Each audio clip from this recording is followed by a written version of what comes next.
the best of TomoNews compilations. TomoNews presents There She Blows! Whales. Rotting blue whale about to explode raises fear in Canada town. A dead blue whale washed up more than a week ago on the western shores of Newfoundland, Canada. The dead cetacean has since doubled in size, and town residents fear it's going to burst. Whales can explode due to the buildup of methane, hydrogen sulfide, and other gases within the rotting carcass, especially if it's been sitting in the sun for several weeks. Measures aimed at preventing an explosion, such as making cuts in the animal to help gas escape, are common. But the task of disposing of a whale carcass can get a little dangerous at times. Oh, poor guy. The gas built up inside the whale's belly until it exploded like an overinflated balloon. Is it really going to explode? There she blows! Emily Butler, the town clerk in Trout River, Newfoundland, has sought help from the province's Environment and Government Services Departments and the Federal Fisheries Department to remove the carcass. She said the town council considered having fishermen tow the whale carcass out to sea. A morning surf at Sydney's Bondi Beach nearly turned very bad for one daring man after a large southern right whale came a little too close and knocked him out cold with the slap of its tail. The whale was swimming near a group of surfers about 70 metres from the shore. Bishan Rajapakse was closest to the 15-metre whale when it approached the surfers. Without warning, the animal's tail lifted out of the water and came right down on Rajapakse's head, knocking him out. Other surfers were tossed around by the animal's power. Friends pulled the helpless man from the water moments later. He was treated for shoulder injuries and a concussion, but otherwise unhurt. Whales can be very aggressive animals if they feel very threatened. I would say this person's very lucky to not have sustained more serious injuries. Live whale shark sawn into pieces at Chinese market. A video posted on Lively captures the unsettling scene of a majestic whale shark being sliced into pieces in a market in China. The poor fish is still alive, and the audience is well aware of it.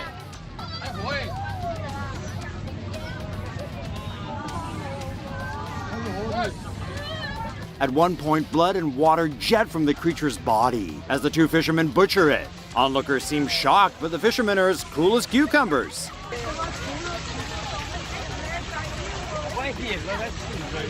Whale sharks are in fact classified as a vulnerable species in China and are protected under the law. It's illegal for anyone to either buy or sell them, but the rule of law is almost non-existent in China, and scenes like this aren't uncommon.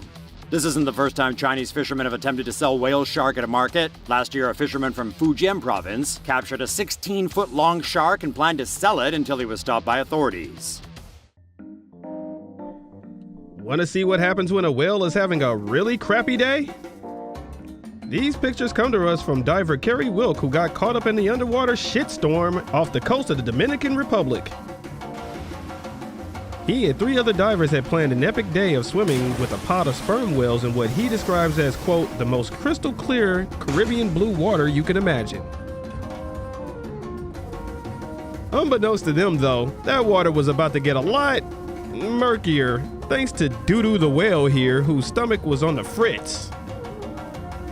The animal dropped what is probably the most massive deuce ever recorded on video, covering about 100 meters in all directions with its stank on ya.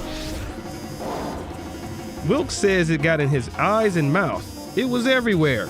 Once clear of the poo-nado, the clear ocean water washed it away. He still took an extra long shower though, just in case. Aussie idiot sadly does not get eaten by sharks. Harrison Williams and friends were on a boat enjoying the waters off Western Australia over the weekend when they noticed something very large bobbing up and down in the water, which turned out to be a several-week-old dead whale. Now, you or I might find such a sight a rare and interesting addition to your weekend, but Williams is into extreme sports, and this 26-year-old thought it would be totally rad if he swam over and surfed on the whale corpse. And so he did, much to the delight of his immature friends. But then Williams looked down and noticed about a gazillion humongous hungry sharks, including a great white or two, enjoying some decaying whale sashimi. Finally, in his only sane act of the day, Williams wisely got his friends to rescue him with the boat, narrowly avoiding a Darwin Award nomination. Paddleboarder's GoPro captures killer whale close encounter. After hearing about some orcas just down the beach, a man in New Zealand thought it would be a good idea to paddleboard 200 meters offshore towards the group of the giant black and white marine mammals that are known to feast on other mammals and whose nickname highlights their capacity to kill. There was a moment there where the whale, after briefly checking the man out, decided to go for a little sampler. Little damage was done though, fortunately. The encounter remained friendly and it seems the orca was merely curious about the paddleboarder. After a few more seconds checking the paddleboarder out, the orca swam back and joined the other orcas, diving for stingrays. The paddleboarder held his cool throughout the encounter, later admitting he was just a tad nervous during his brush with one of the world's most skilled predators. San Diego SeaWorld decides to end killer whale shows by the end of next year.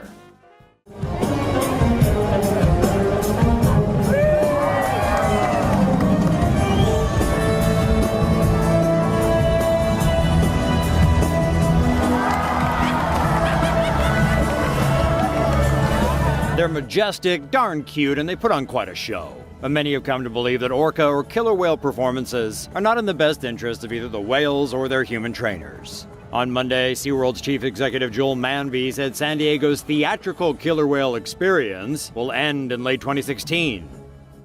The company says it will replace the famous Shamu show with a new orca experience focused on the natural environment of the whales, which is a bit confusing as we thought their natural environment was like in the open ocean. What sparked the decision? Well, this 2013 documentary Blackfish might have had a lot more to do with SeaWorld's decision than they'd care to admit. Focusing on the 12,000-pound bull orca Tilikum, seen in this picture, the film showed his capture in 1983 off the coast of Iceland, his possible harassment by fellow captive orcas, and documented the circumstances that led to Tilikum's involvement in the death of 3 humans. When released, SeaWorld was highly displeased with the film, calling it inaccurate, misleading, and distorted. But Blackfish seems to have changed a lot of minds about keeping orcas in captivity. SeaWorld will not, however, be going Free Willy anytime soon, and will stop the shows only at its San Diego park, which saw visitor numbers drop 17% last year. Killer whale theatrical performances will continue at SeaWorld parks in San Antonio and Orlando. What do you think? Is it time to end making whales jump around for our amusement? Or is this issue not quite so black and white? Is SeaWorld genuinely changing? Or is this just a PC PR move to placate animal huggers in California? What causes whale strandings? Recently, Britain's Coast Guard caught off a search for what could have become the 7th stranded whale in the country in the past few weeks. Rescuers had started an operation to help the sperm whale after seen approaching the coast of Mundesley. But after being unable to spot the whale inside the search area, the Coast Guard reckons the animal may have survived and swam the deeper waters. Experts say the survival rates for whale strandings are usually low. If the Coast Guard's hopes are right, this whale was a lucky one. But there's several reasons and scenarios that can cause whale strandings to happen. A whale may become stranded if it is ill or suffers an injury to its navigation system. Also, when in shallow waters, whales can easily become trapped in a changing tide. And since the marine animals live in tight-knit groups, one sick animal's calls of distress can cause an entire pod to respond and become stranded as well. Underwater seismic activity can also cause a whale stranding. So far in 2016, as many as 30 sperm whales have died in Europe's North Sea. Canadian woman dies after being hit by whale during boat trip. A Canadian tourist was fatally wounded by a gray whale that crashed into a boat sailing off the coast of western Mexico on Wednesday. A total of 24 people, including passengers and crew, were on board a whale-watching boat that set out from the popular tourist destination of Cabo San Lucas in Mexico. Reports said a gray whale suddenly appeared in front of the boat on its way back. The whale jumped out of the water and landed on the boat, hitting 3 tourists. The Canadian woman fell into the water due to the impact. The woman received mouth-to-mouth resuscitation from another tourist who happened to be a qualified nurse. She was later pronounced dead at the hospital. The 2 other injured tourists were later hospitalized. Their injuries are not said to be life-threatening. 2 idiots surf on a whale shark.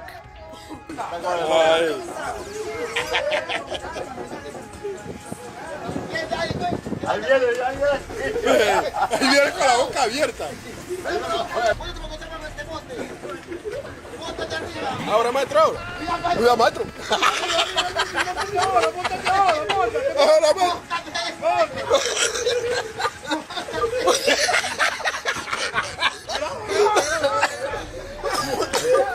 Ñe la madre. Ay, verga. Cuando venga, te echa para atrás y te monta encima de ella. Echa pela. Se la queda viendo. Padre por costado, maestro. Ahora. Ahora sí, maestro, ahora sí. Eso. Venga, que como un caballo, maestro.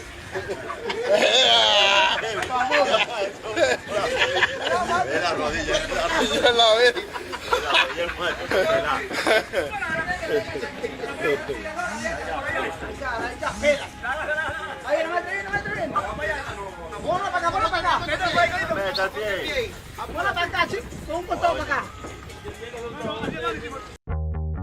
Asshole humpback whale collides with jet skier.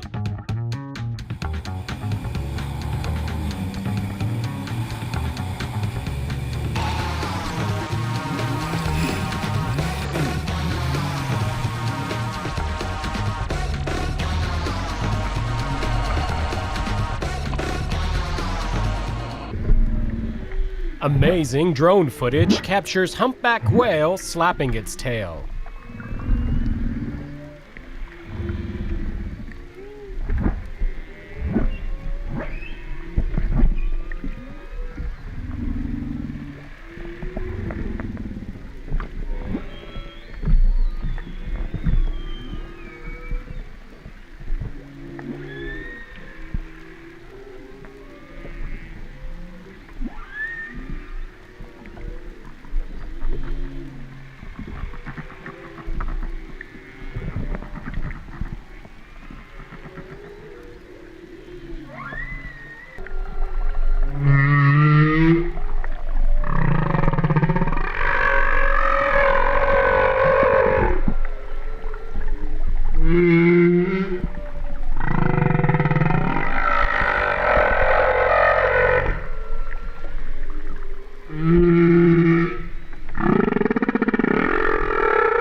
Japan resumes whale slaughter, defying international law.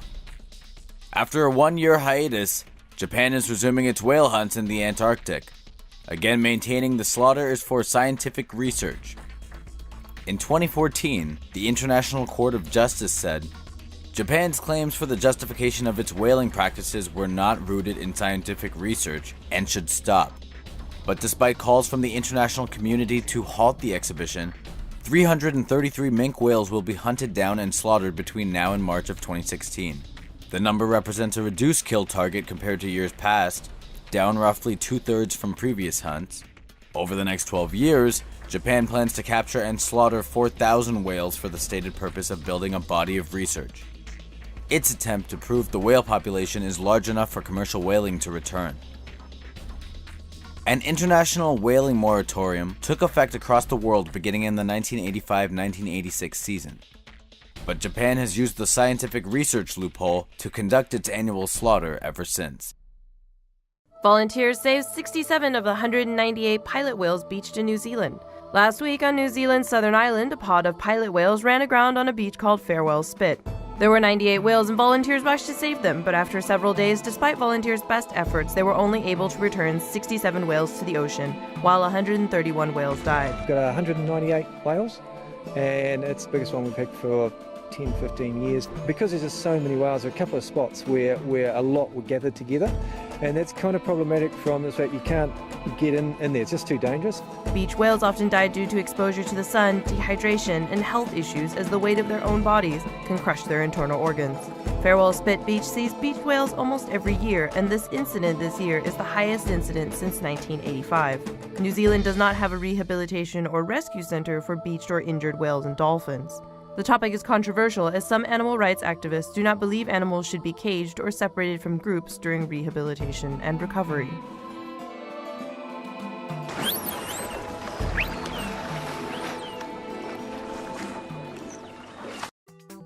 New research has revealed that loud military sonar used by navies to detect submarines causes stark behavioral changes in whales, even resulting in mass strandings for multiple species of whale and dolphin. The studies, partly funded by the US Navy, simulated military sonar signals, sounded at 200 decibels, 3 to 10 kilometers away from the whales. Whales affected by the noise pollution initially stopped both feeding and swimming, before quickly swimming away from the noise. Some performed unusually deep and long dives. Beaked whales, the species most commonly affected by mass strandings, were found to be highly sensitive to sonar. No internationally accepted standards on underwater noise pollution currently exist. The sight of a stranded pilot whale left visitors to SeaWorld in Orlando, Florida, a bit more than upset. Audience members were already seated when the live show was postponed because of a lightning storm. Then, at some point, a pilot whale leapt up into the edge of the pool and got stuck. Carlo de Leonibus caught part of the struggle on tape and posted it to YouTube. The scene angered many in the audience and left some children in tears.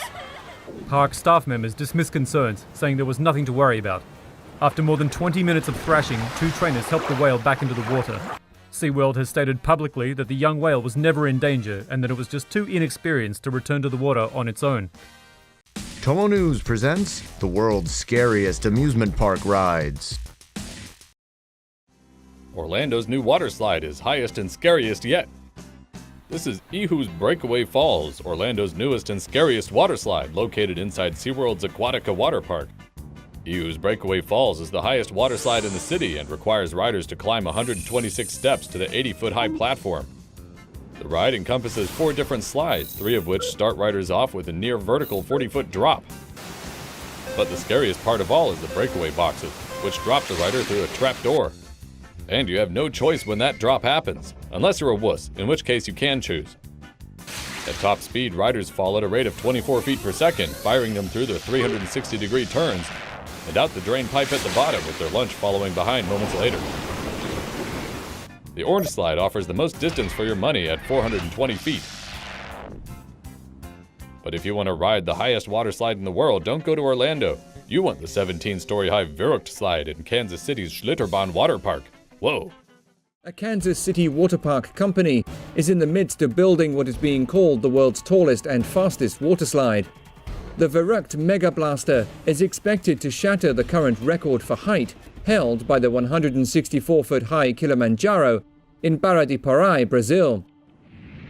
Verrückt means insane in German, and the slide, which is scheduled to debut in May next year, is definitely not for the faint of heart. Adventurous souls must climb the agonizing 264 steps to reach the slide's staggering 17-story-tall top. 4-person rafts next send them hurtling back down to earth at a minimum speed of 65 miles per hour. The ride includes a 5-story hump that shoots riders upwards as a climatic finish to what will no doubt become known as a bowel-loosening attraction. The Verrückt, German for insane, will be the tallest and most daring water slide in the world and is located at the Schlitterbahn Water Park in Kansas City. The ride will be open for business on May 23rd of this year. The adventure begins at the bottom of the spiral staircase. Riders will have to spend roughly 7 minutes to climb the 264 steps to the starting point. They will get on to a 4-person raft, which then plunges the equivalent of 17 stories or approximately 170 feet at speeds up to 65 miles per hour. The Verrückt speed and height nearly match the specs of a hypercoaster, one in which riders experience what is known as negative G-force. But the thrills won't end when the riders reach the bottom of the massive slide. Using Schlitterbahn's Master Blaster system, powerful jets of water will then propel riders up a 5-story camelback hill before racing down the other side and hitting a straight before eventually cruising to a halt. Some people may call this fun, but the marketing campaign for the slide literally asks, "Are you insane?" The Verrucht will surpass the height of the current Guinness World Record holder, Brazil's 14-story high Insano. To put it in perspective, the ride is taller than Niagara Falls and the Statue of Liberty. With construction almost complete, park director Lane Pitcher said the ride will undergo extensive testing before the public is invited to ride it. New Jersey Water Park set to reintroduce its vertically looped water slide in 2016.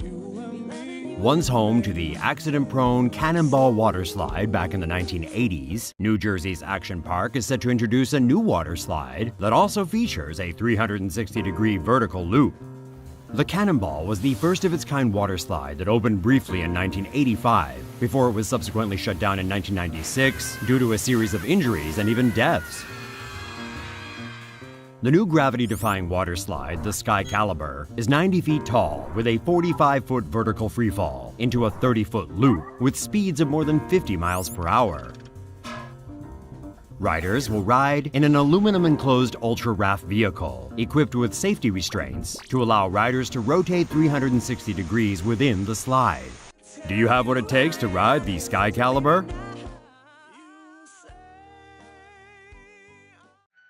Pee your pants on the world's tallest drop ride.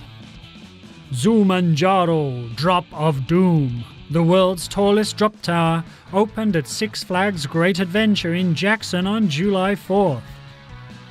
The ride features 3 no-floor gondolas, each carrying 8 riders, who are strapped in and then hoisted into the air for 30 seconds. Until they reach a height of 415 feet, or about 41 stories, taller than the Statue of Liberty.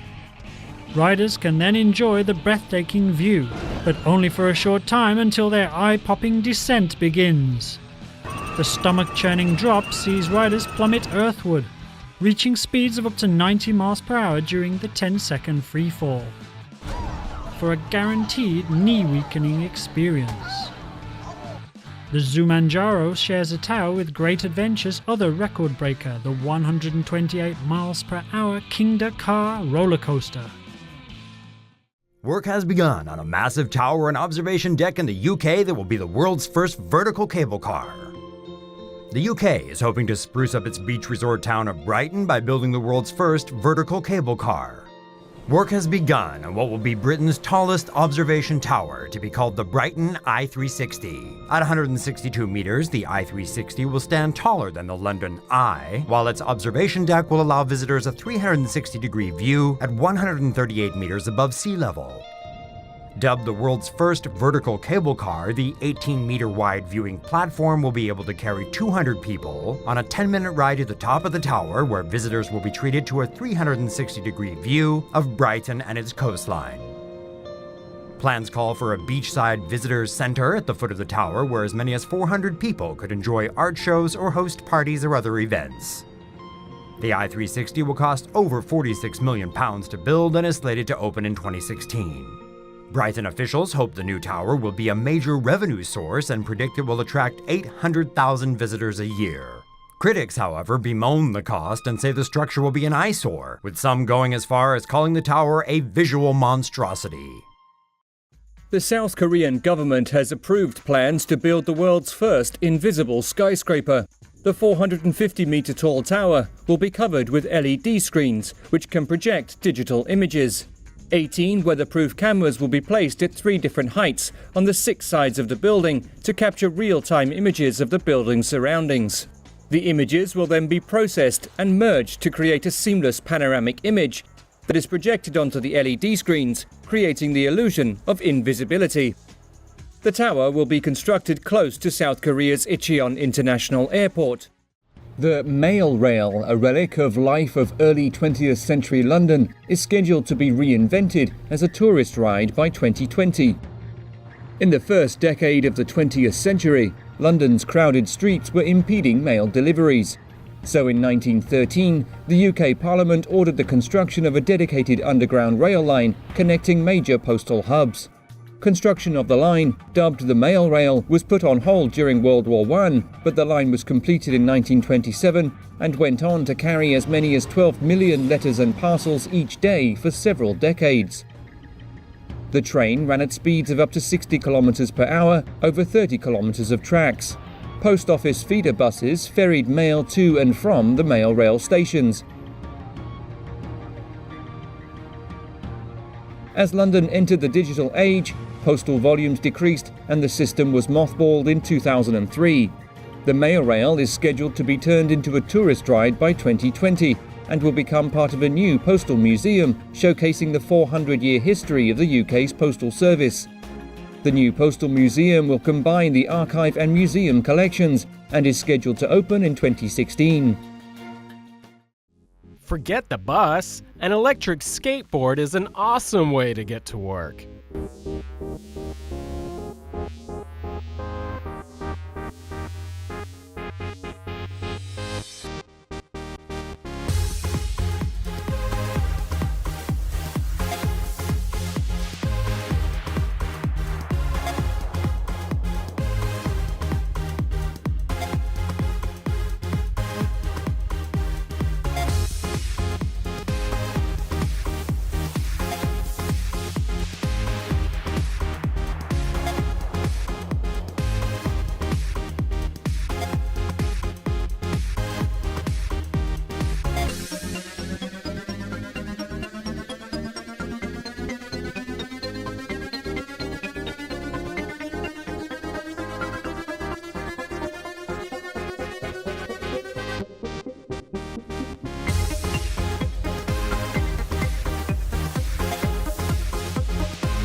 Giant slip and slide coming to downtown Los Angeles.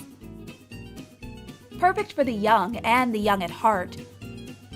Plans are in the works to transform this busy downtown Los Angeles street into a giant slip and slide for one day only later this month. Slide the City organizers said it takes around 4 hours to set up the 1,000-foot slide, which will span 3 city blocks. Travel speed down the slide depends on both weight and size. Organizers say the one-day event will require between 15 to 20,000 gallons of water to pull off. While this may sound like a lot of water, keep in mind the average LA swimming pool loses that much water from evaporation alone each year. But California is in the midst of a historic drought, and some concerned citizens expressed outrage with Slide the City's plan. LA resident Karina Soto created an online petition urging officials to deny permits for the slide. Her efforts quickly garnered thousands of supporters. Feeling the pressure, event organizers amended their plans. Water from the slide will be recycled and donated to sprinkle the greenery in Griffith Park and Hollywood Hills. The Bureau of Street Services still needs to sign off on the permit to make the mega slide a reality, but approval is expected. Event organizers said so far, more than 4,000 tickets have been sold.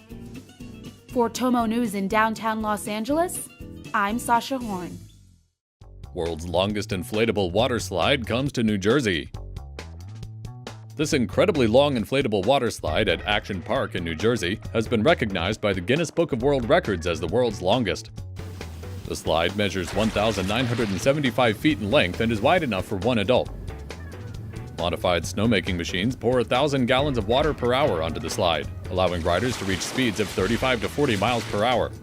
Jimmy Hunt, the creator of the slide, brought it from his homeland of New Zealand to its current location at Action Park in Vernon, New Jersey. According to Hunt, the water slide uses 15 air blowers to stay inflated and takes 2 to 3 days to fully set up. Though initial test runs with park employees were successful, the water slide still requires state approval before opening to the public. Hunt created the water slide to promote his charity, Live More Awesome, which aims to raise awareness about depression and mental illness by creating fun activities that promote positive thinking. The water slide may open to the public in 2016. 0G. Take a ride on the Vomit Comet.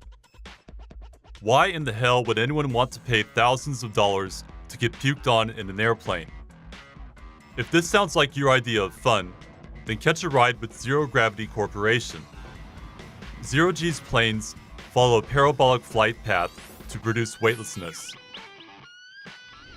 As the plane climbs towards the top of the parabola, passengers feel a force of nearly 1.8 Gs. Once the plane reaches the top of the arc, flyers experience 25 seconds of zero gravity. Then it's back down to start all over. Each plane will perform the maneuver 15 times during a 90-minute flight. The planes will be divided into 3 sections, with prices ranging from the $2,700 cheapskate experience in the party room to the most expensive $68,000 tailor-made experience in the VIP room.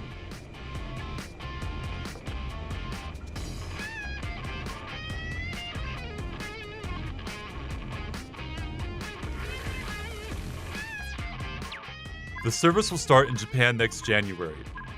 From Asia, it'll move to the Middle East in April, and then to Russia and Europe in May. Service in North and South America will begin in the fall. X-Corps Lynx passenger spacecraft almost ready for space trips. Lynx passenger spacecraft built by X-Corps Aerospace is close to completion, the company said. Lynx passenger spacecraft is a piloted 2-seat vehicle designed to fly 1 passenger to space and back in 30 minutes. The spacecraft takes off horizontally, like an airplane. 50 seconds later, the engines are lighted. The aircraft goes supersonic and very close to vertical position. It travels at 3 times the speed of sound. And 3 minutes after lighting the engines, the craft is at 180,000 feet, about 50,000 kilometers. It turns off its engines and coasts to peak altitude of 350,000 feet, about 107,000 kilometers.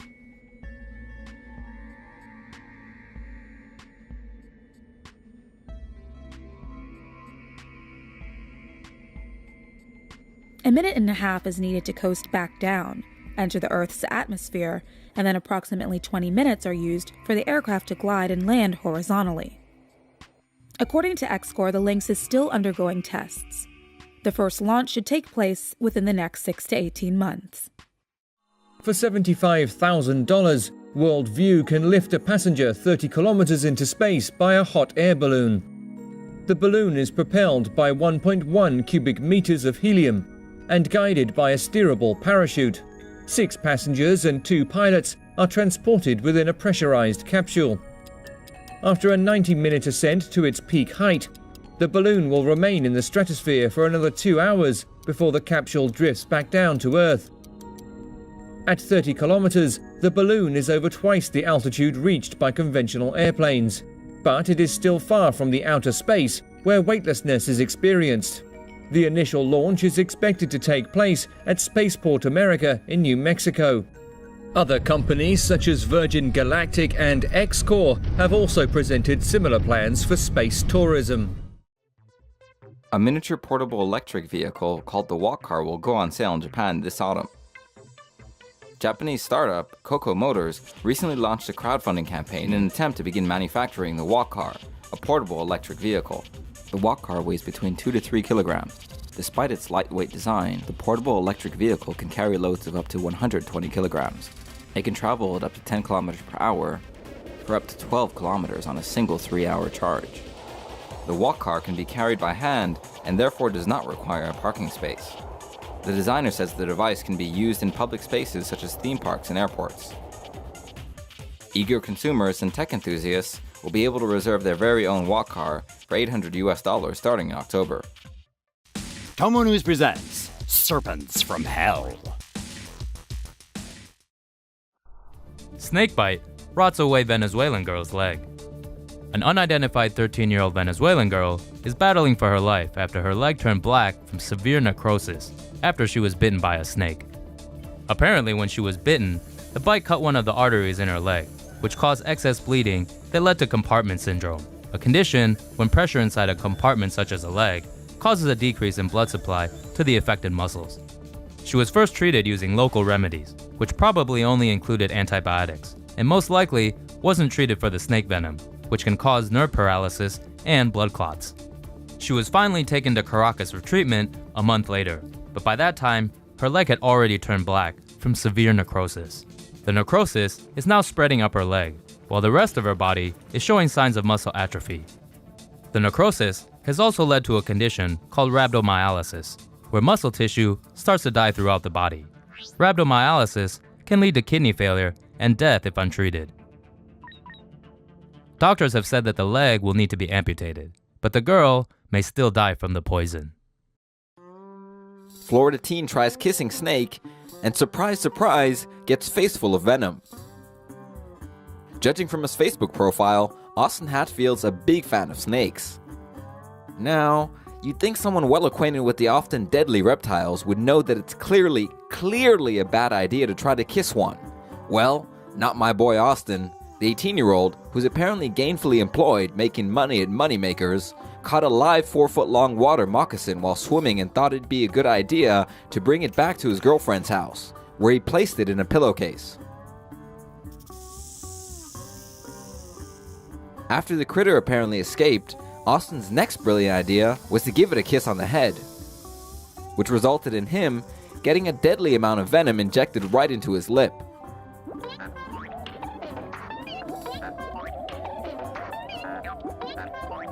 Causing the once skinny-headed teen's face to blow up as large as the Michelin Man's.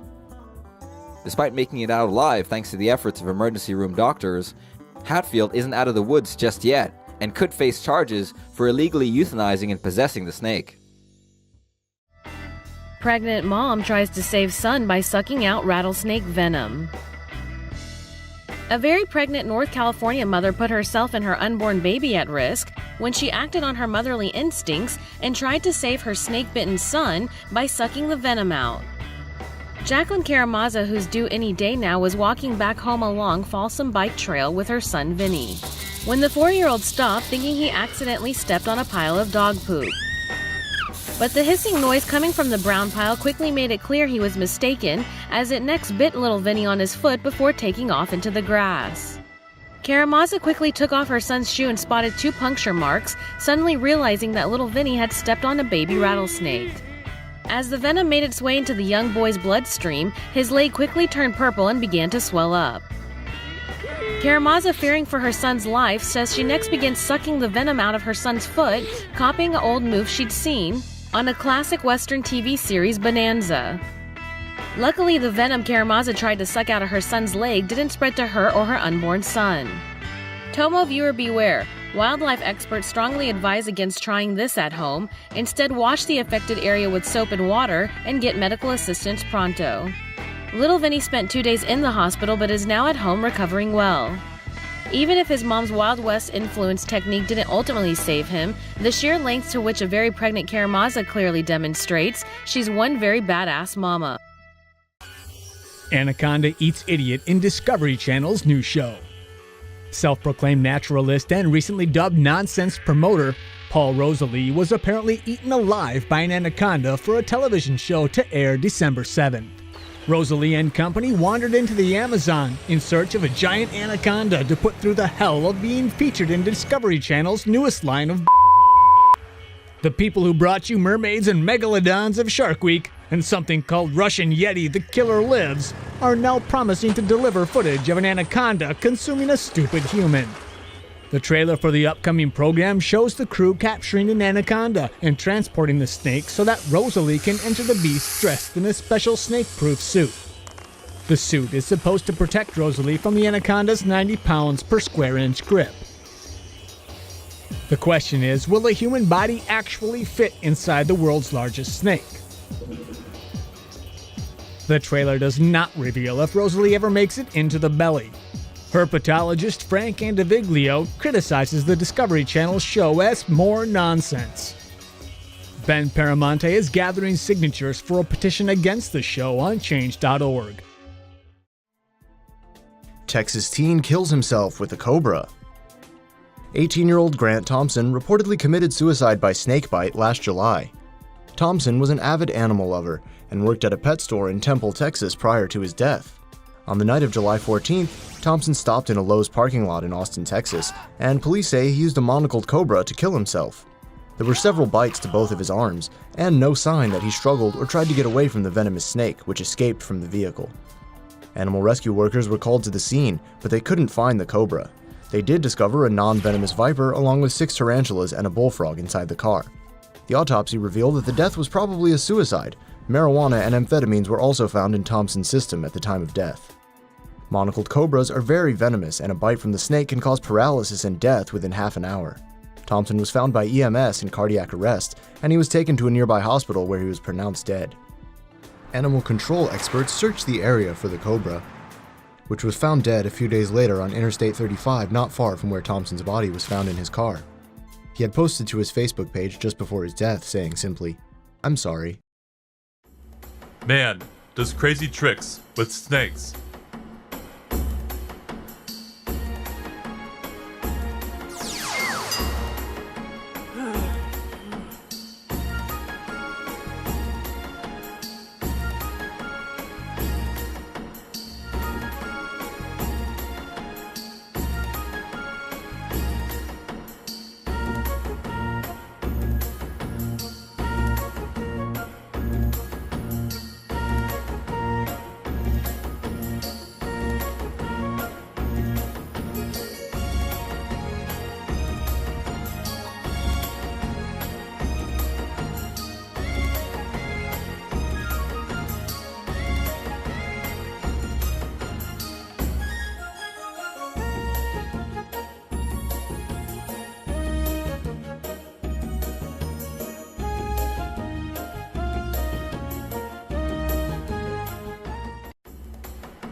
Man refuses to go to the hospital and dies from snake bites.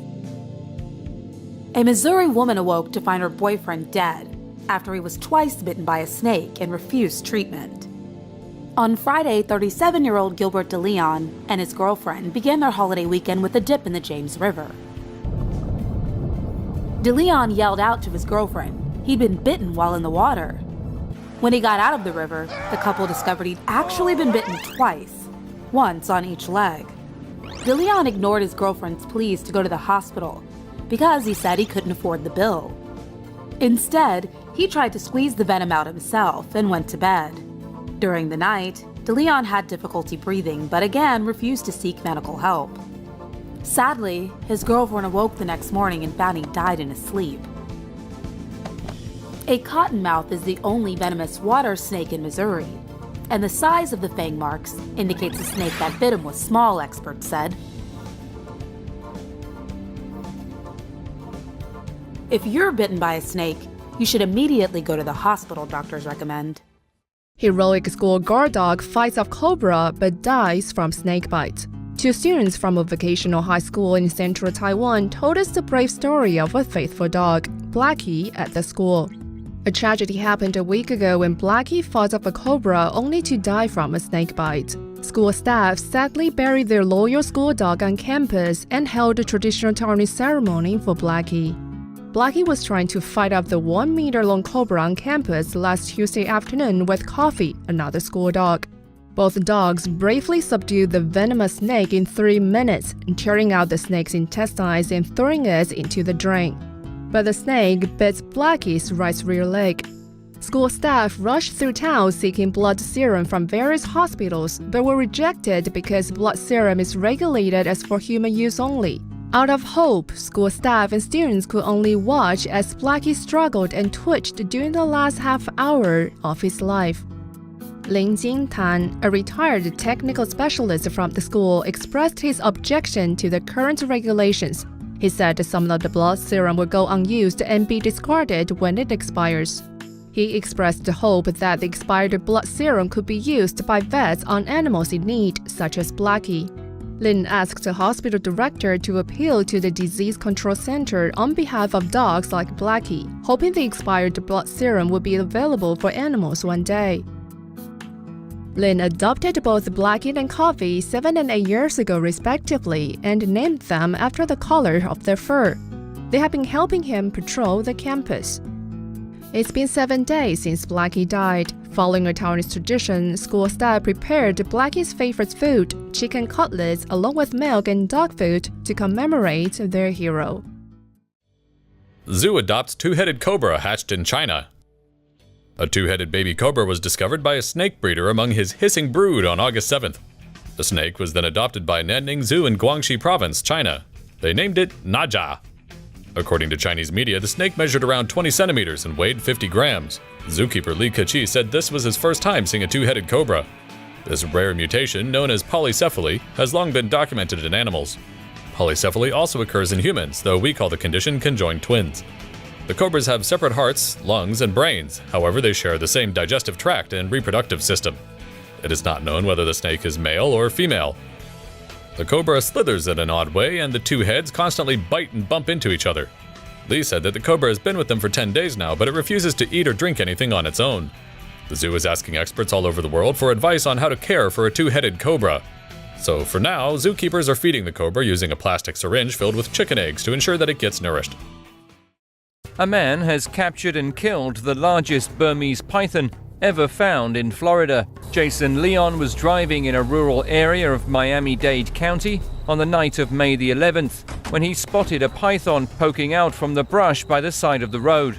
A former python owner himself, Leon immediately stopped the car and jumped out to capture the snake. When the reptile began to wrap its massive body around one of Jason's legs, his friends ran to help. Being no match for the large snake, Leon whipped out a knife and killed it. Authorities later weighed the snake at 128 pounds and found it stretched out to 18 feet and 8 inches. The Burmese python is one of Florida's most problematic invasive species. Even so, authorities don't encourage the public to try to capture the reptiles themselves. Cobra infestation. 150 snakes show up in a Chinese village. Cobras scared the crap out of residents in a Chinese village near Xuanda. They appeared on streets, in the walls, and just about everywhere else you can think of. Where did these deadly snakes come from? That's him, one of the villagers. Let's call him the Chinese Voldemort for now. Chinese Voldemort bought 150 snakes and planned to brew them in rice wine. But this guy stored the snakes in a bucket, and they escaped, raining terror in the village. Genius. Python bites tourists going in for a kiss.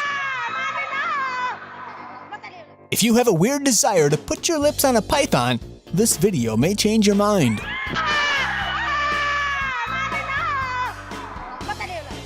Shot at a snake show in Phuket, Thailand and uploaded to the web last week, the clip shows a 29-year-old Chinese tourist going in for a kiss with a reticulated python.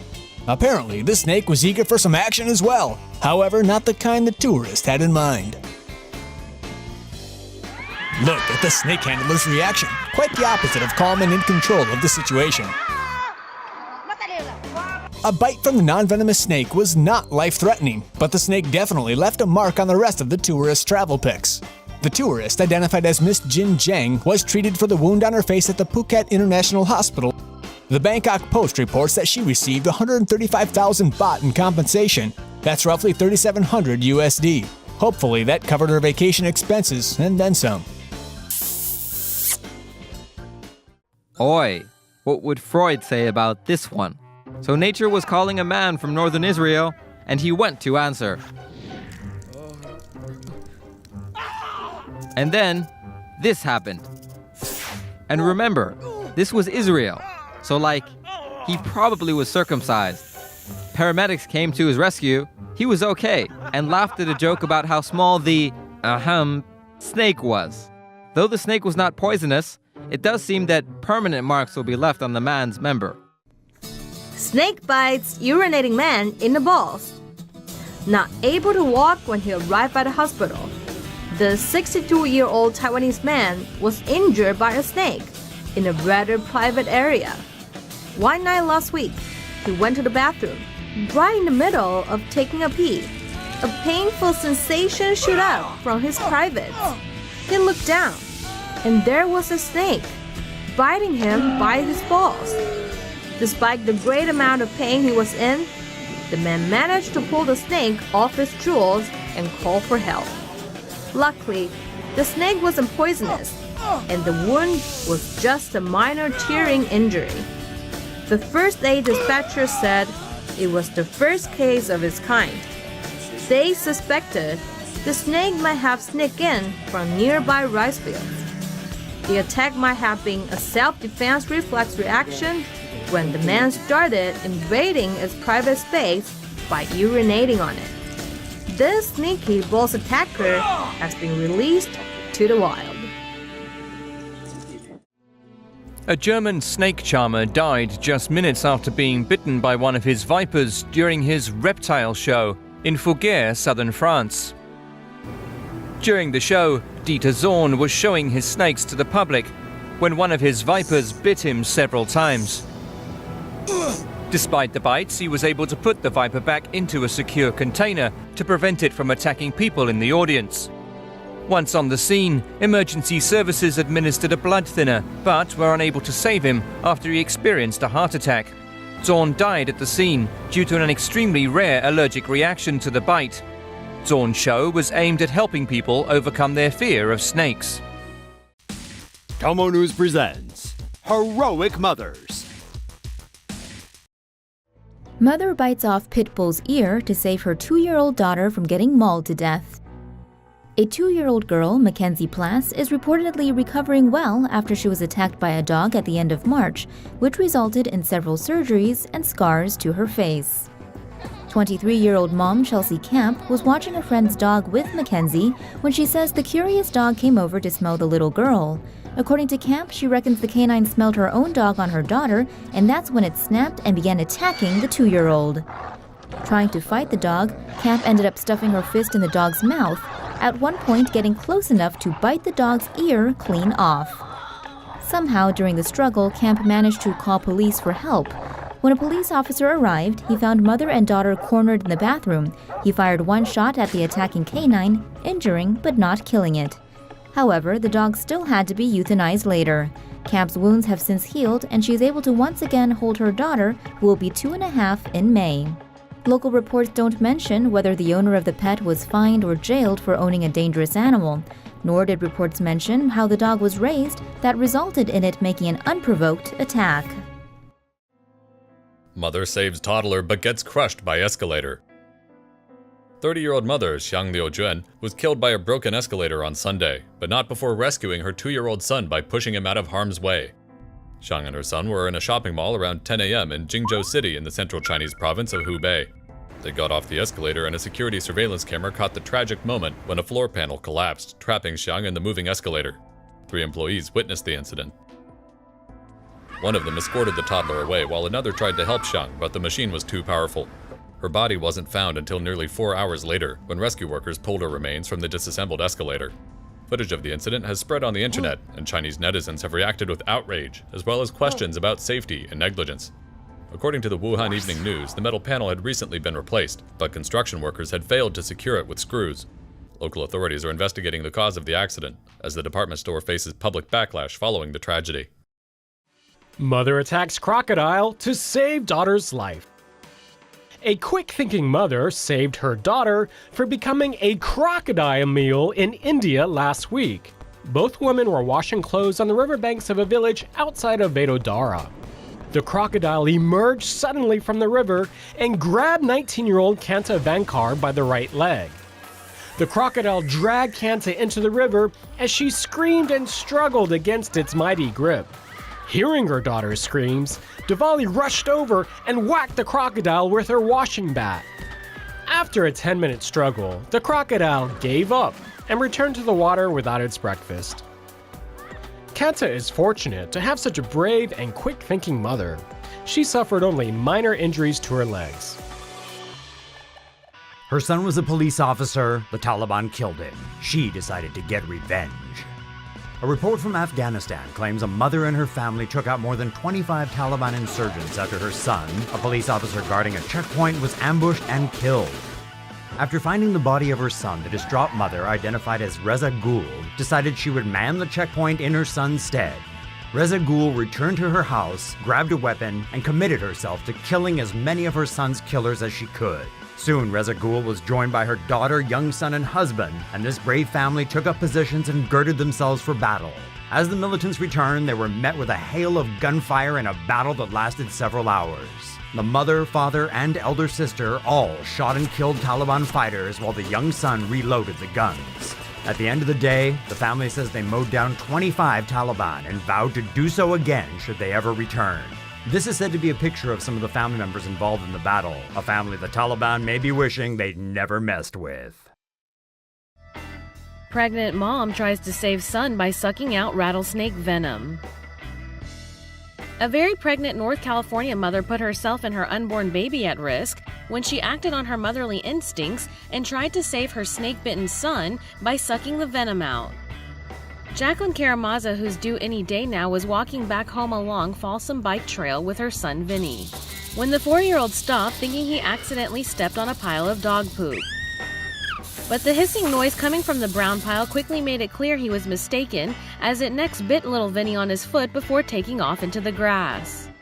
Karamazov quickly took off her son's shoe and spotted 2 puncture marks, suddenly realizing that little Vinny had stepped on a baby rattlesnake. As the venom made its way into the young boy's bloodstream, his leg quickly turned purple and began to swell up. Karamazov, fearing for her son's life, says she next began sucking the venom out of her son's foot, copying an old move she'd seen on a classic Western TV series, Bonanza. Luckily, the venom Karamazov tried to suck out of her son's leg didn't spread to her or her unborn son. Tomo viewer beware. Wildlife experts strongly advise against trying this at home. Instead, wash the affected area with soap and water and get medical assistance pronto. Little Vinny spent 2 days in the hospital but is now at home recovering well.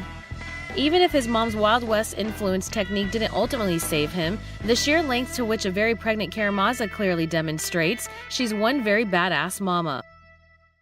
A mother who was killed at Walgreens pushed her daughter to safety.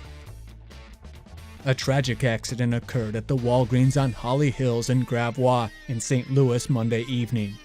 Colleen Segbers was struck and killed by an SUV but managed to save her 10-year-old daughter's life.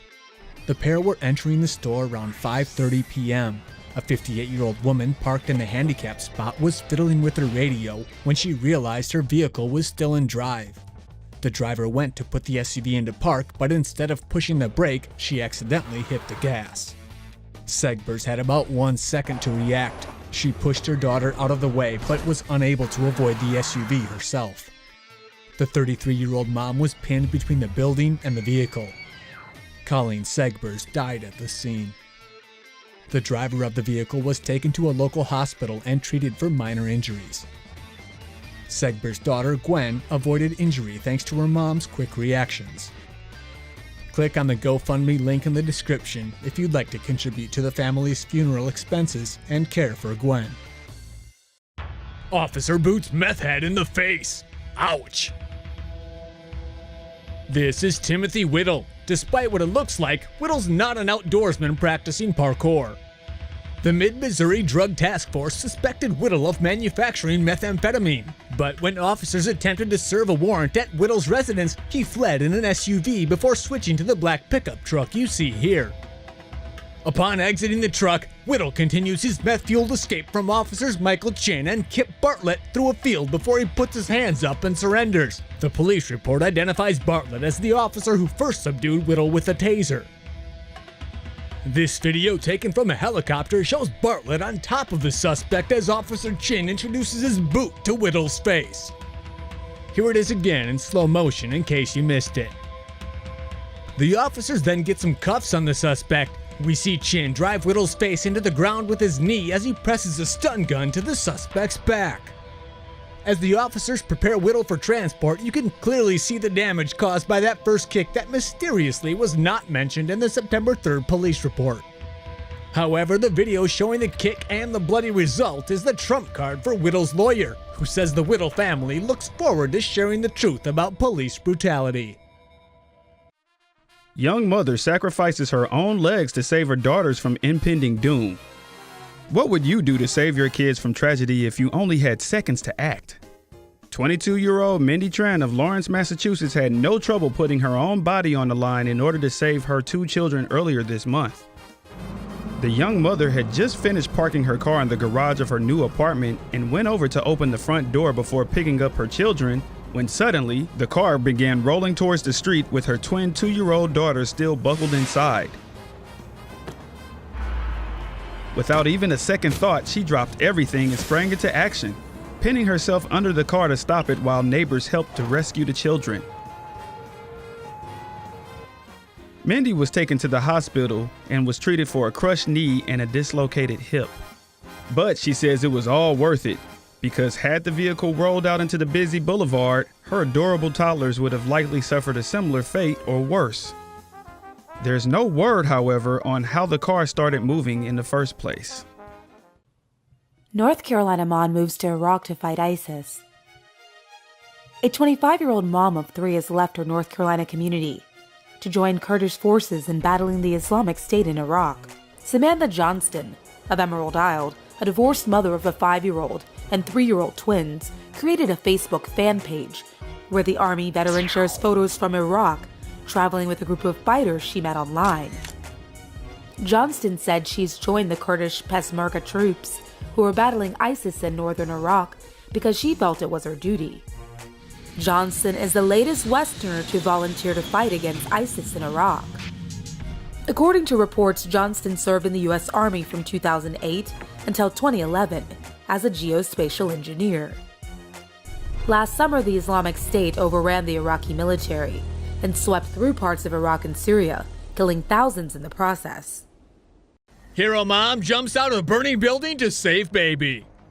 I hope Christina Simos of Haverhill, Massachusetts had a great Mother's Day this year because she deserves it. She may never walk again after she broke her back while saving her son from a fire on May 7th. Simos was lying in bed with her 18-month-old son Cameron when the fire alarm went off. She saw smoke right outside her window and knew she had to act quick. Flames were only 10 feet away from where I was standing, Simos said. She had no choice. There was only one way out of her second-story apartment, the balcony. I gave him a kiss and a hug, and I told him I loved him, and I jumped out the window, Simos told CBS Boston from her hospital bed. The fall broke a bone in her back, requiring surgery. Cameron suffered only a small bump on his head. A GoFundMe page has been set up to help cover the medical costs of supermom Simos. 18 families lost their homes in the fire, but luckily, everybody made it out alive. That is one lucky boy. Now go get your mommy a glass of water. New York mother shoots fleeing gunman who killed her son. Some parents like to claim they would take a bullet for their child, but a Queens, New York mother was fully prepared to do just that after her son was shot in front of her very own eyes after an argument over a parking space got out of hand. Darrell Lynch and his mother were walking back toward his SUV on Tuesday evening when a gunman approached them and opened fire, hitting Lynch in the leg. The bullet severed his femoral artery, causing significant blood loss. That's when his mother, Carolyn Dixon, noticing her son had dropped his handgun, scooped up the weapon and began blasting away at the fleeing gunman and attempted to give chase. Sadly though, her 24-year-old son, despite being rushed to a nearby hospital, later succumbed to his injuries. Lynch's killer still remains at large. Tiger mom defends her son, breaks gangster's leg. Mothers have a die-hard instinct to protect their children, and the instinct doesn't ever go away, no matter how old your kids get, particularly if you're a tiger mom. In Taiwan, police were called to break up a fight. Upon arriving, they discovered that it was a mother who'd beat up a gangster so badly she'd broken his leg. As 50-year-old Mrs. Adil explains it, her son had gotten involved with the wrong people and lent a couple, identified by their last name Tai, some money years back. The couple continually demanded more money from her son and eventually threatened to send the gang over to beat up his parents and vandalize their home if he didn't pay up. So, believing he was protecting his parents, the son handed over nearly $60,000. When their golden goose ran out of money, the couple began beating him up regularly. Unfortunately, this morning they made the mistake of doing it in sight of his mom. Mrs. Adil saw Mr. Tsai hitting her son, grabbed a golf club, and rushed outside to defend her son. She beat Mr. Tsai so badly she broke his leg, and if police hadn't stopped her, she probably would have broken more. Mr. Tsai is suing the elderly Mrs. Adil for assault, and Mrs. Adil is suing him and his wife for death threats. Hopefully the courts can sort it out, and from now on, no more bones will get broken. A teen mother and her 8-month-old baby had a miraculous escape after being hit by an out-of-control livery cab in New York. 17-year-old Alondra Gervaccio and her 8-month-old daughter Perla were on their way to the teen mum's high school in the Bronx, New York City, when the livery cab driver suddenly suffered a massive heart attack and lost consciousness and control of his vehicle. The car jumped the pavement, knocking the mother flying and trapping the baby and stroller underneath the cab. The baby fell out of the stroller before the pram became trapped under the car's wheels. The mother rushed to rescue the baby. Both her and her daughter sustained only minor injuries. The cab driver was pronounced dead at the hospital. The mother said she felt no pain after being hit and could only think of her child. Okay, we can't confirm if this is legit, but it is on the internet, so it must be. Now enter Mom, who is obviously a helicopter mom and needs to cut the cord. She's worried Junior is too uncool for school. So she gets this idea that he needs to get laid before he goes to Harvard. Yeah, right. And she puts an ad up on Craigslist to find her darling boy a sugar baby to do the deed. Not only that, she has a plan. She'll buy tickets to a concert so the two of them can meet up. Then the girl is supposed to take him home and f*** him 6 ways to Sunday. That way he'll be cool at Harvard, because, that's what college is all about. In return for her services, Mom says, "I'll make your financial worries disappear." Wink. Say it with me, folks. Prostitution. In any case, good luck to you, Mom, or whoever you are. Mom went ballistic on teen she found in bed with her daughter. An Arizona mother has been arrested for beating a teenage boy she found in bed with her 16-year-old daughter. 36-year-old Jeanette Woods of Mesa was arrested on December 11th over the November incident, which saw her return home to find a 16-year-old asleep in bed with her daughter.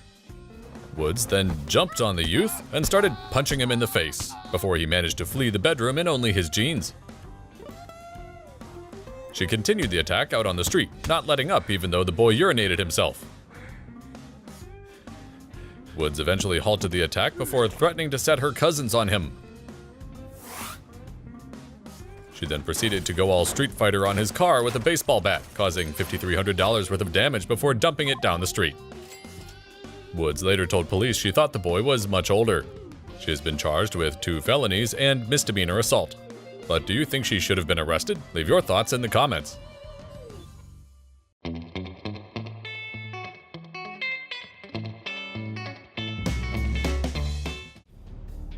Lion mauls tourist to death during South African safari. A 22-year-old American woman was killed and another man was seriously injured Monday after they both were pulled through a car window by a lion near Johannesburg. Gauteng Lion Park is a popular tourist attraction that gives people a rare opportunity to see African wildlife up close and personal. Scott Simpson, the park's assistant operations manager, says the details of the incident are sketchy but believes the unidentified American couple had been traveling in a vehicle with its windows open. While the female tourist was taking photos, a lion is believed to have jumped through the passenger window and taken a bite out of her. The man who was driving attempted to push off the massive cat, but was injured in the struggle. By the time park staff and emergency responders reached the couple, it was already too late. The woman succumbed to her injuries. The fatal incident is the park's third major attack in just 4 short months. In March, Australian tourist Brendan Smith was mauled by a lion, and 2 days later, a 13-year-old boy was attacked by a cheetah. Although the park gives clear instructions to visitors to keep windows closed when touring the area, Simpson says people rarely listen. Park officials say they plan to put down the lion involved in this recent incident. Neo-Nazi police chief mauled after jumping into lion pit. A Spanish man identified by local reports as a former police chief, who now keeps himself busy attending the odd neo-Nazi rally, was viciously mauled by 3 lions after jumping to their enclosure at Barcelona Zoo on Sunday. Dressed in army fatigues, Justo Jose hopped over a fence and made his way into the lion's den. Things had apparently not been going too well for the former head of police of the municipality of Gelida, outside Barcelona, who was on extended leave after divorcing his wife, losing custody of his kid, and losing his mother. That might explain why the 45-year-old willingly made his way into the pit to chillax with 2 lions and a lioness. And by chillax, we mean spend some 30 minutes being bitten, tossed, and chewed by the beasts, as terrified tourists could only watch on. The racist idiot managed to survive the ordeal and was eventually rescued by firefighters who used hoses to keep the animals at bay. A man narrowly escaped with his life on Sunday morning after jumping into a tiger enclosure in a southwestern China zoo in an alleged attempt to feed the animals. Witnesses at a zoo in Sichuan province first spotted the man, identified as Yang Jinhai, climbing a tree overlooking the tiger pen, before he jumped into the enclosure and began taunting 2 white male and female Bengal tigers. Yang's odd behavior scared away the tigress, but the 27-year-old was attacked by the male tiger. Yang was scratched, bitten, and dragged around by the tiger until zookeepers fired a tranquilizer dart at the large cat. He managed to walk away from the animal attack largely unscathed and told reporters he simply wanted to feed the tigers. Feed them what, you ask? Well, Yang's backpack was reportedly found to be filled with brown rice. Yep, brown f***ing rice. What the f***?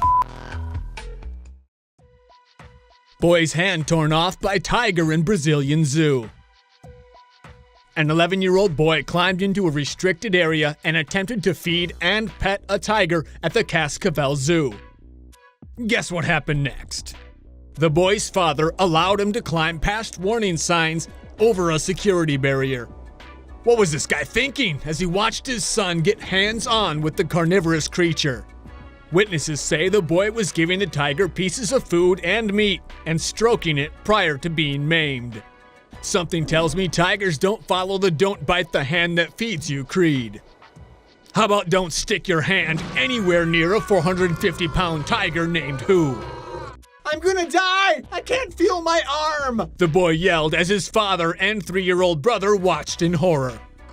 The boy was lifted back over the barrier by his moron of a father with some assistance from a teacher who was also visiting the zoo. Paramedics treated the boy at the scene before taking him to a local hospital where attempts to repair the injured limb were unsuccessful. The boy's father was charged with negligence and released on bail. Tour guide mauled to death by a lion in a park that was home to Cecil. Representatives at Zimbabwe's Hwange National Park, the very same park where Cecil the lion roamed free before being killed by an American dentist, confirmed Monday that a tour guide died after being mauled by a lion. The guide, Quinn Swallace, had reportedly been tracking a pride of lions with a small tour group that very morning, according to a Facebook post by the park, when a male lion unexpectedly charged at him. The 40-year-old, whom the camp says was fully qualified and very experienced, died at the scene, but reportedly made every effort to successfully protect the rest of his group. Thanks to Swallace's heroism, none of the guests in his care sustained any injuries. They were eventually able to scare away the lion before contacting park officials. Condolences quickly popped up on social media, such as this one from Washington, D.C.-based Nick Dawson, who was once taken around Camp Hwange by Swallace and said, quote, "awaking to very, very sad news. Last night, Quinn Swallace, our guide in Zimbabwe, was killed." He also posted this photo of Swallace, noting just how knowledgeable a guide he was. Boy attacked by mountain lion while walking with family in Cupertino. A 6-year-old Californian boy is lucky to be alive after a mountain lion attacked him in broad daylight while he and his parents walked a popular trail about 2 miles from the Piketty Winery on Montebello Road, Cupertino, on Sunday. It was just after 1 p.m. as the boy, his parents, and a sibling walked the trail when the cat struck. The animal lunged from behind and locked its jaws around the child's neck. His horrified parents watched the mountain lion then drag their son into a brush area beside the trail. They put up a fight and managed to beat the animal away. The boy was alive but bleeding heavily from the back and neck.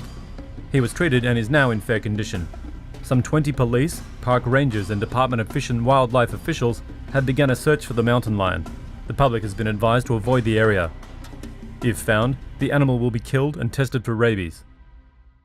Those cuddly, compassionate, and progressive Scandinavians who love Mother Earth are doing a pretty good job of making themselves look more like this. After yesterday, when Denmark's Copenhagen Zoo gleefully killed and butchered 2-year-old Marius, a young, healthy giraffe whose only crime was having the wrong genes.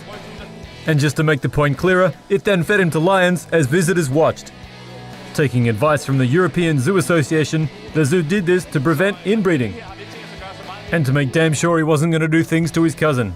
Bad giraffe. As the zoo's breeding program already had enough animals with similar genes. The elegant solution, take a high-pressure bolt gun and send him to giraffe heaven.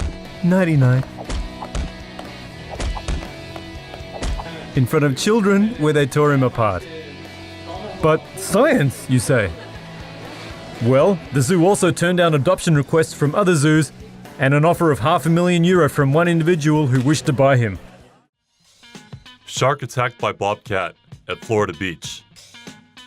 A photo of a bobcat walking along a beach in Florida with a shark in its mouth went viral on Tuesday. John Bailey, who photographed the epic moment, said he was taking a stroll at Sebastian Inlet State Park in Vero Beach Monday evening. He noticed a bobcat staring off into the water, when suddenly it leaped into the water to attack a shark that was feeding near the shoreline. The shark floundered for a while, but was eventually subdued by the bobcat. Unfortunately, Bailey got too close to the bobcat, and the startled animal dropped its dinner and sprinted back into the woods. The Florida Fish and Wildlife Conservation Commission has deemed the photo to be authentic. Tiger kills zookeeper at Hamilton Zoo in New Zealand. A New Zealand zookeeper was mauled to death by a Sumatran tiger on Sunday morning at the Hamilton Zoo. A zoo visitor said he saw the endangered tigers Sunday morning and noticed a female zookeeper opening a gate for them toward an outdoor enclosure. The zookeeper is believed to have been killed by a male tiger named Awww while the enclosure was being cleaned.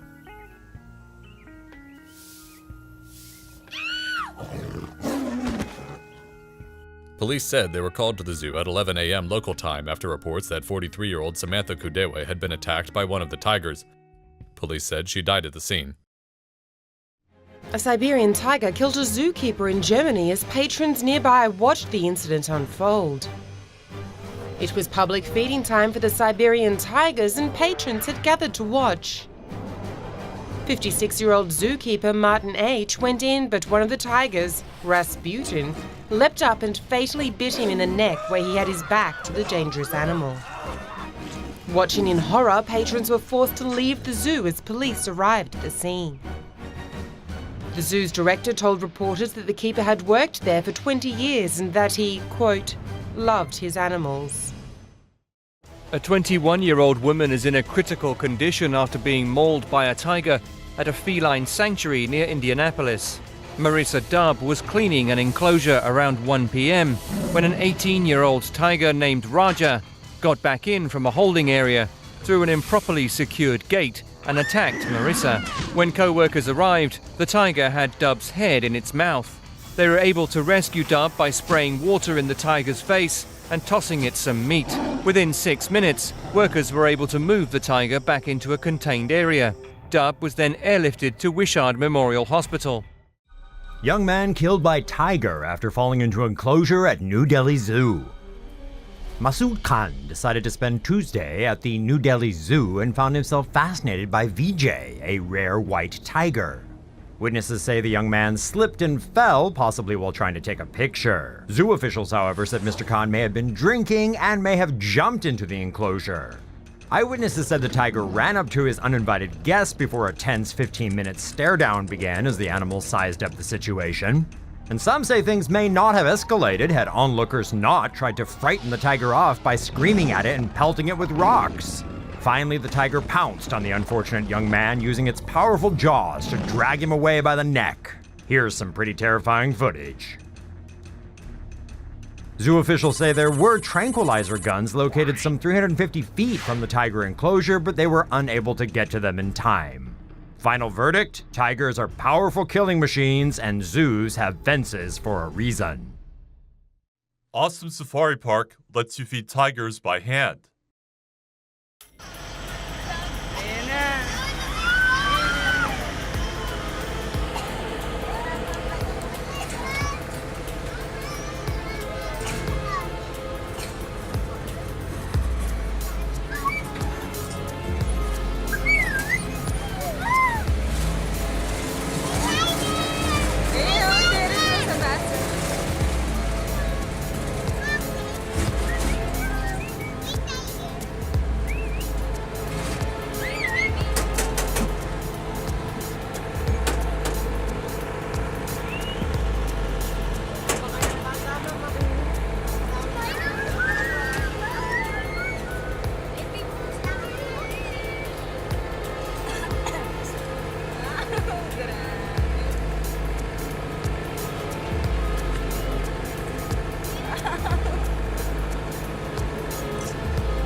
First human to die from toothless tiger attack. A Bengal tiger attacked and killed a 34-year-old woman this week in Maharashtra, India. The woman and her friend were collecting leaves in the nearby forest when they happened upon a Bengal tiger. The tiger attacked the woman despite her friend yelling and throwing rocks at the animal. The woman died from her injuries. The autopsy later showed that the woman had not suffered bite marks, but had died from multiple claw marks and blunt force injuries from the tiger's paws. The tiger was found 2 days later, almost 2.5 miles from where the woman was attacked. It had died of old age and disease and was completely toothless, which explains the woman's lack of bite wounds. This may be the first recorded incident of a toothless tiger killing a human, a fact which prompted a medical journal to publish the story. Bengal tiger escapes from cage in Taipei Zoo. Dato, which means big head, a Bengal tiger residing in Taipei Zoo, escaped from his cage last week and took a leisurely stroll around the zoo. A zookeeper had cleaned Dato's wading pool but had forgotten to close the outer door to the cage after leaving. When he opened the connecting section between Dato's enclosure leading to the pool area, Dato was able to take a leisurely stroll past the wading pool and out the door. It was another staff member who noticed the large, fully grown Bengal tiger as he curiously strolled around the public area of the zoo. Thankfully, it was still during the early hours of opening and no guests were in the area. Staff quietly closed off the area and the zoo veterinarian was called in. Dato was tranquilized with a dart gun and then transferred to the animal hospital for a quick check before moving back into his enclosure. Dato woke up and seems to be in good spirits, once again limited to exploring the edges of his enclosure at the zoo. Woman tries to pet tiger and almost loses fingers in the process. This woman thought she could pet a tiger after sneaking into a zoo in Nebraska. Reports are suggesting she may have been drunk or high on drugs at the time. At around 4 a.m. on November 1st, 33-year-old Jacqueline Eade somehow managed to sneak into Omaha's Henry Dorley Zoo. She made her way over to the cat complex, found the tiger enclosures, and crept over to their cages. Zoo staff believe Eade caught the attention of Mai, an 18-year-old three-legged Malayan tiger. Mai lost her leg to a poaching trap when she was 2, so she's had to rely on humans to take care of her throughout her life. Because of that, her handlers say she's usually pretty friendly around people. But Mai, like most of us, didn't seem to appreciate a stranger breaking into her home at night. When Eade stuck her left hand in the tiger pen, the tiger reportedly bit her pretty badly, causing severe trauma that almost cost Eade bits of her fingers. friend rushed the bleeding Eid to the hospital. Eid's been cited by police for criminal trespassing. Turns out, this is just the latest in a string of run-ins she's had with the law. She's received criminal convictions for drunk driving, graffiti, disturbing the peace, obstruction of justice, and shoplifting this year alone. Guess now she can add pissing off a tiger to that colorful rap sheet. Tiger from forever President Putin make visit to China to see goat. In decadent United States, American president release turkey bird one time each year. Ha! This is joke. In Russia, glorious President Putin released tiger. In year 2001, noble leader Putin released 3 tigers to Siberia. This tiger has name Utsun, Kuzya, and one other but name is forget. Media in China, which is always puppet mouthpiece of West, say Tiger Utsun cross border and go to the China. Western-controlled Xinhua news agency say Utsun eat many China goats and say they find tiger teeth hole in goat head. Utsun is hungry tiger, they say, as he eats 15 goats. But Utsun is very nice tiger, and we know he likes sheep and horse, not the goat. Russia say it will look for tiger because tiger in China is not happy tiger. In the end, we show you 100% real picture of President Putin riding many animals. He love to ride the animal, and animal love him ride them too. 35-year-old Danny Gattani has tamed tigers since he was a teenager. But the veteran circus worker got the shock of his life when a tiger decided to fight back. This mobile phone video was shot on Friday in Madrid.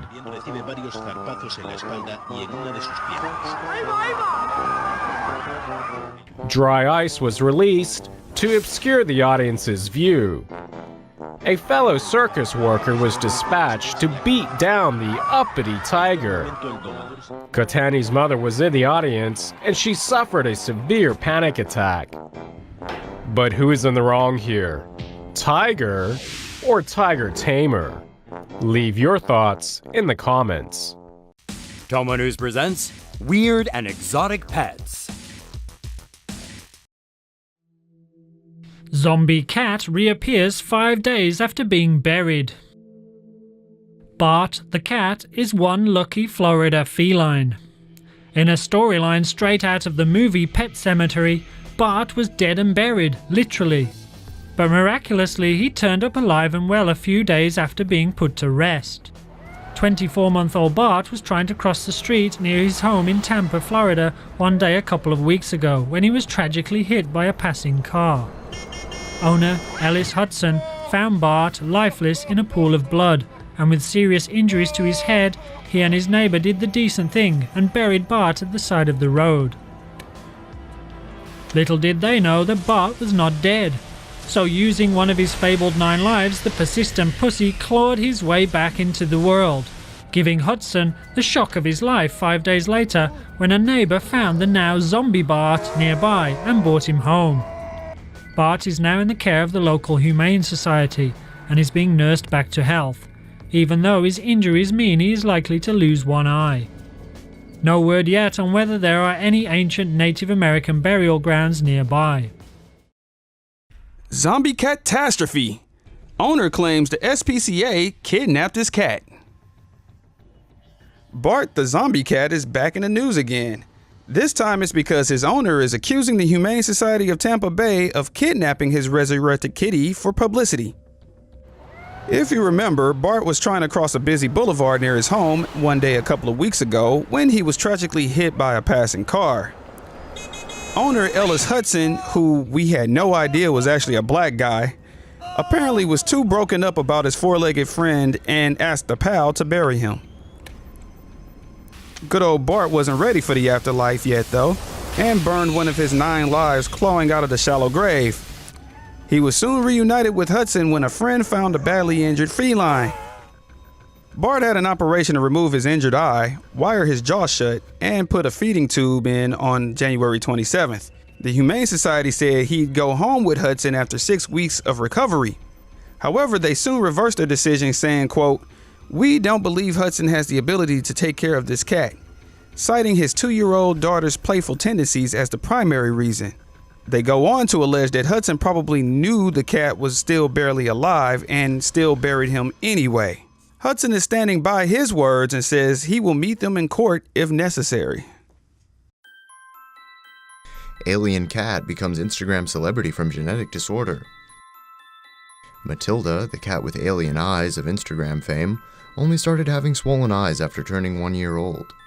Her owners, identified as the Bearded Man and the Lady, are residents of Vancouver, Canada. When they adopted Matilda, the cat had regular eyes, but then they started having noticeable problems. Because of a genetic disorder, the lenses in both of the cat's eyes detached, making them blind and swollen. Matilda's owners took the cat to several veterinarians and used different treatments before an eye specialist identified the disorder.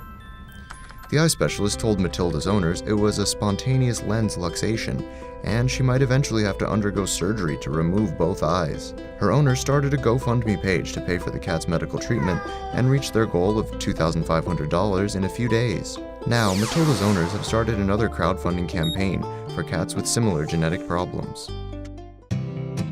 Adorable chipmunk loves morning stretches. Did you know that regular stretching is just as important as exercise? This little guy is so adorable. If you need a little motivation to get in the routine, check out BK, an adorable chipmunk that lives with his owner in Japan. Every morning, BK starts his day like this. A few yawns. Oh my gosh, look at him, flexing his tiny paws. He's so relaxed. Is he meditating? I think this chipmunk is meditating. The video has racked up over 2 million views on YouTube and is just one of many, showcasing the little guy watching TV, playing in a hammock, and having a snack. 99-year-old woman wakes up to find exotic animal on her chest. This is a kinkajou, a nocturnal mammal from the raccoon family that is native to the rainforests of Central and South America. This week, a 99-year-old woman was asleep in her Miami-Dade County home when an escaped pet kinkajou named Banana snuck into her bed.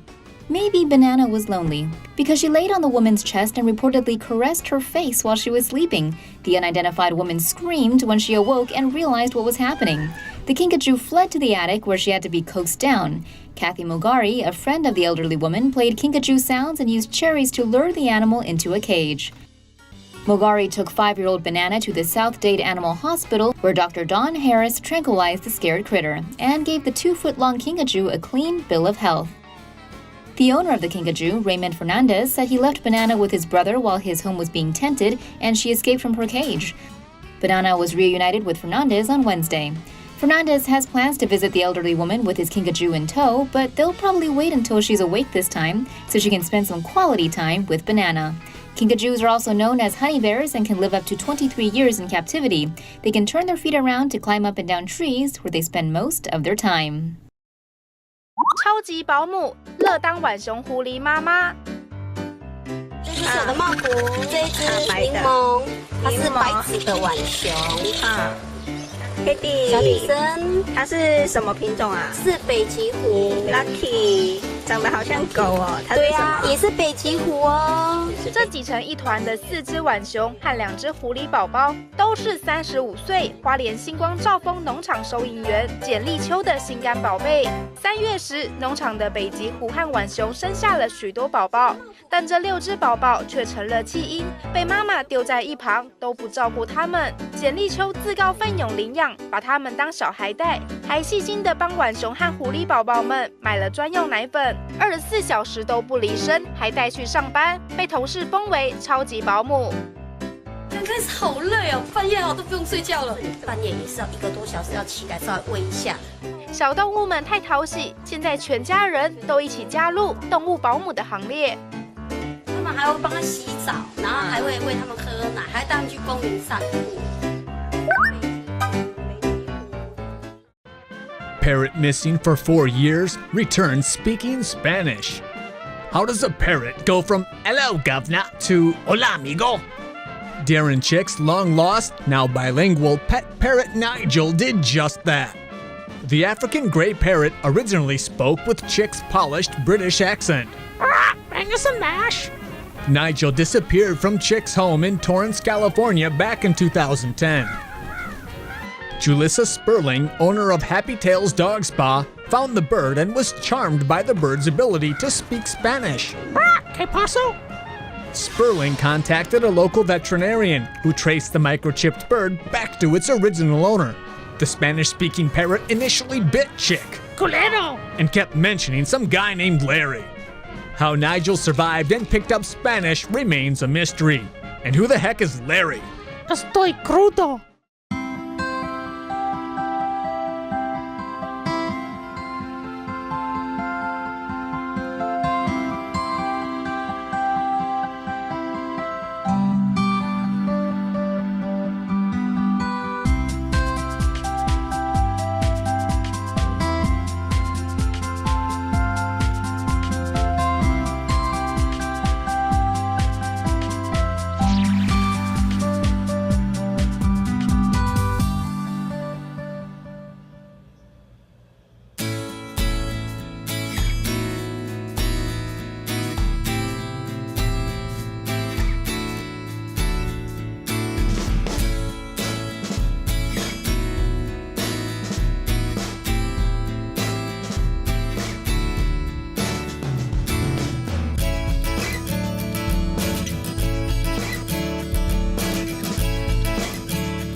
Shut it off.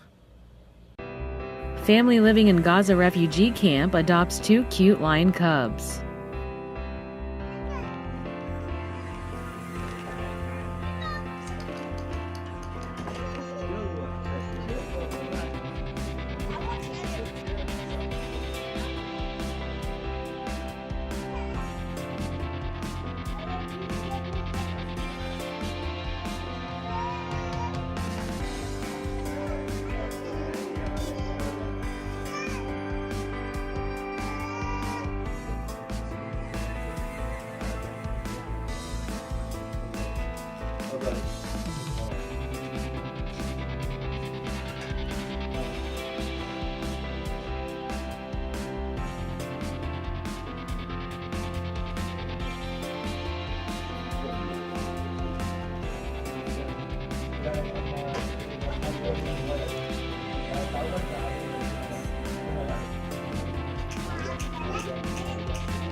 Golden Retriever puppy gets braces, becomes internet heartthrob. Little Wesley has been cute since he was a newborn pup, but as he grew older, his owner Molly Moore noticed he wasn't playing with his toys as much and was losing weight when he should have been growing. Luckily for Wesley, Molly's dad, Dr. Jim Moore, is a veterinarian specializing in doggy dentistry. Dr. Moore's diagnosis, a condition called malocclusion, a misalignment of the upper and lower teeth. The solution? Braces, just like any human kid with an overbite. But judging by the nearly 300,000 shares his pictures are racking up on Facebook, seems the internet thinks the braces look is way cuter on Wesley than your typical pimply-faced American tween. Don't count on the canine metal mouth becoming a fashion trend though. Dr. Moore says the braces are only applied for practical reasons and not aesthetics. Wesley will only have to rock those train tracks for a few more weeks to correct the issue. And after that, he'll probably be starring in some doggy toothpaste commercial. What a world we live in, huh? Former Playboy playmate takes her obese dog on first-class flight. Hank the dog is treated like a king by his owner, Carrie Whitman, an interior designer and Playboy Playmate of the Month from February 1988. According to Hank's Instagram account, Carrie, who founded the Beverly Hills dog rescue program called Ace of Hearts, rescued the obese dog from an animal shelter in Los Angeles. Carrie and Hank were spotted at the Los Angeles International Airport, with Carrie pulling Hank in his cart. Hank is obese and has an illness that means he can only move with the aid of the cart, but he still gets the royal treatment and lots of attention from strangers. When traveling with Carrie, he travels first class all the way, including his own seat on board the plane. Nicknamed Hank the Tank for his large size, he is Carrie's support dog and can detect seizures. The picture of him boarding the American Airlines flight at LAX has gone viral, so keep an eye out for this big old dog on your next trip. Madeline Doe, who snapped the picture of Hank and Carrie, followed up by tweeting, "I'm just glad my legacy on this site will be a photo I took of an obese dog boarding a plane." Zeke the monkey delights and terrifies Florida neighborhood. Well, that's the strangest dog I've... Wait a second, there's a... Yep, that was a macaque monkey named Zeke, going bananas in the wild state of Florida. Early Monday morning, a local resident called the cops to report a monkey eating mail out of a mailbox. Another local who stopped her car to watch Zeke's monkey business must have pissed off the primate as he pounced on her car, jumping up and down in wild abandon. Jumanji! When police arrived, Zeke decided their unmarked squad car needed some redecorating and began peeling off the car's trimming, making a total macaquerie of the law. After a few more minutes of animalistic behavior, an officer decided to offer Zeke some water. And as he began fiddling with the bottle, boom! Zeke was captured. Ha! Fell for the old give the monkey a water bottle routine. Zeke's unidentified owner was found to have the proper permits and a legal enclosure for the animal that includes 3 perching areas. But the owner was cautioned by cops, as Zeke also escaped back in 2012 and reportedly scratched someone. Naughty monkey! No one was injured, including Zeke, but where do you come down on exotic pets? Fun or foolish? And please, do us all a favor and come up with some better puns! A gruesome murder in Agra, northern India on February 20th was discovered when Vijay Sharma, the editor of a Hindi daily newspaper, came home to find his wife and dog stabbed to death. The city police were baffled by the case for almost a week, till the sole survivor's voice was heard. 45-year-old Neelam Sharma and her pet dog were both stabbed to death at home.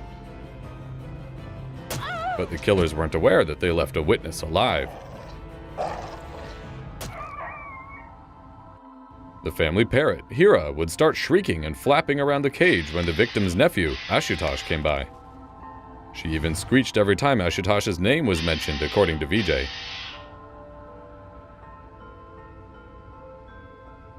Growing suspicious, Sharma's family spoke his name in front of Hira and she started shouting, Usne Mara, meaning, he has killed.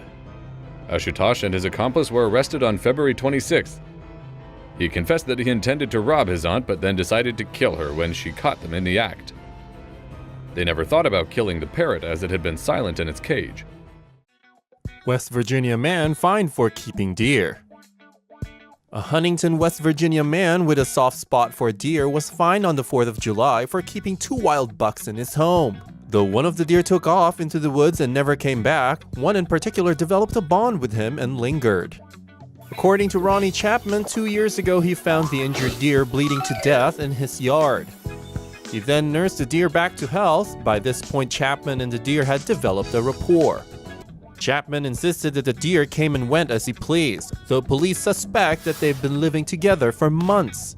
Possession of wildlife is illegal, so when a passerby saw the odd household, the police were called on to investigate. And when they did, officers were shocked to find Chapman's living room filled with hay and deer poop. Ugh, he was fined $300 for misdemeanor offense. Released back into the wilds, the deer still regularly returns to Chapman's property, even though they're not allowed to hang out anymore. Aww. Runaway pet kangaroo hops around New York. A runaway kangaroo named Buster caused quite the commotion Saturday morning after he got loose and hopped around a New York City neighborhood until police arrived to help capture him. The 1.5-year-old was reportedly brought over to Staten Island by its upstate New York owner on Friday night so he could be shown off to his owner's friends. Initially kept in a backyard enclosure, Buster escaped after the enclosure's gate was left unlatched. He made his way into a nearby parking lot and got a chance to finally experience true freedom. Sadly, it didn't last, and police arrived within 15 minutes to spoil the fun. Authorities surrounded the marsupial, but his owner arrived just in the nick of time to explain the whole situation. It's unsurprisingly illegal to keep kangaroos in New York City, but Buster's owner, an apparent exotic animal enthusiast who's previously owned a peacock and even a zebra as pets, escaped scot-free and wasn't charged or even issued a ticket. Man arrested for walking pet pig in Hong Kong.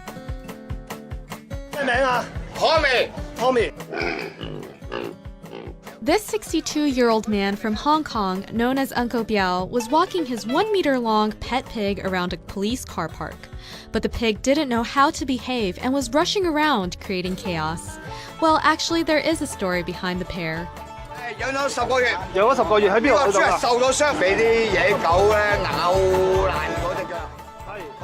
Tommy is well trained that he understands commands like sit down from Uncle Biao.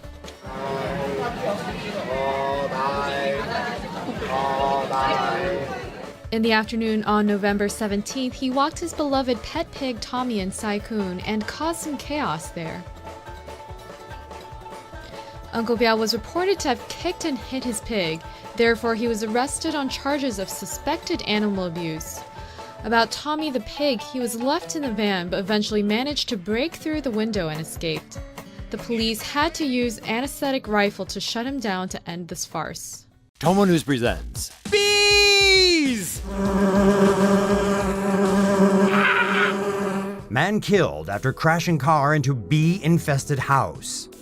A man from St. Charles, Michigan has died after he crashed his car into a bee-infested home on July 30th.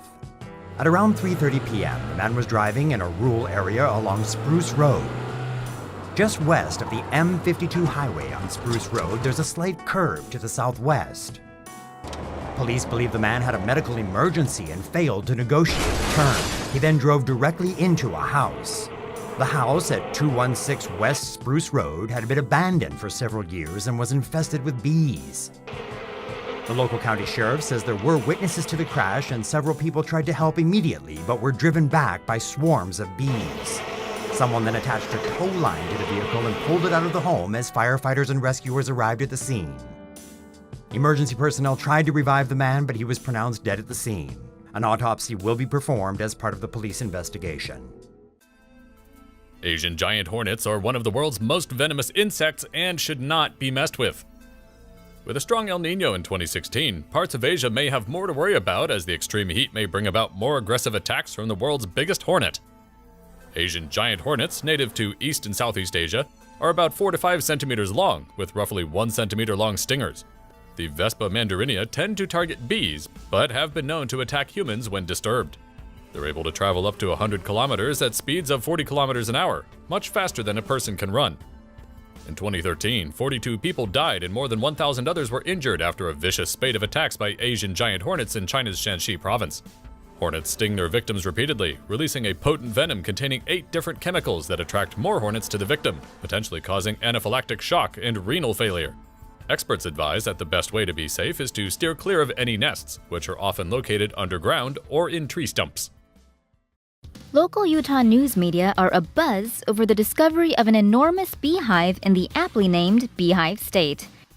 Cabin owner Paul Bertinoli became concerned when he noticed several honeybees in his house. Experts Vic Bachman and his partner were stunned when they found a beehive that was 16 inches deep, 4 feet wide, and 12 feet long. That's taller than Carmelo Anthony. The bees were smoked for pacification before they were collected with a vacuum cleaner. About 60,000 bees were collected, weighing an incredible 15 pounds in total. The cost of the removal, $600, must have stung, but at least the bees weren't harmed, and their home was reconstructed in another location. Old dude comes back to life after bee attack. A 71-year-old Arizona man is lucky to be alive, thanks to the quick actions of his wife and emergency responders following an almost fatal bee attack.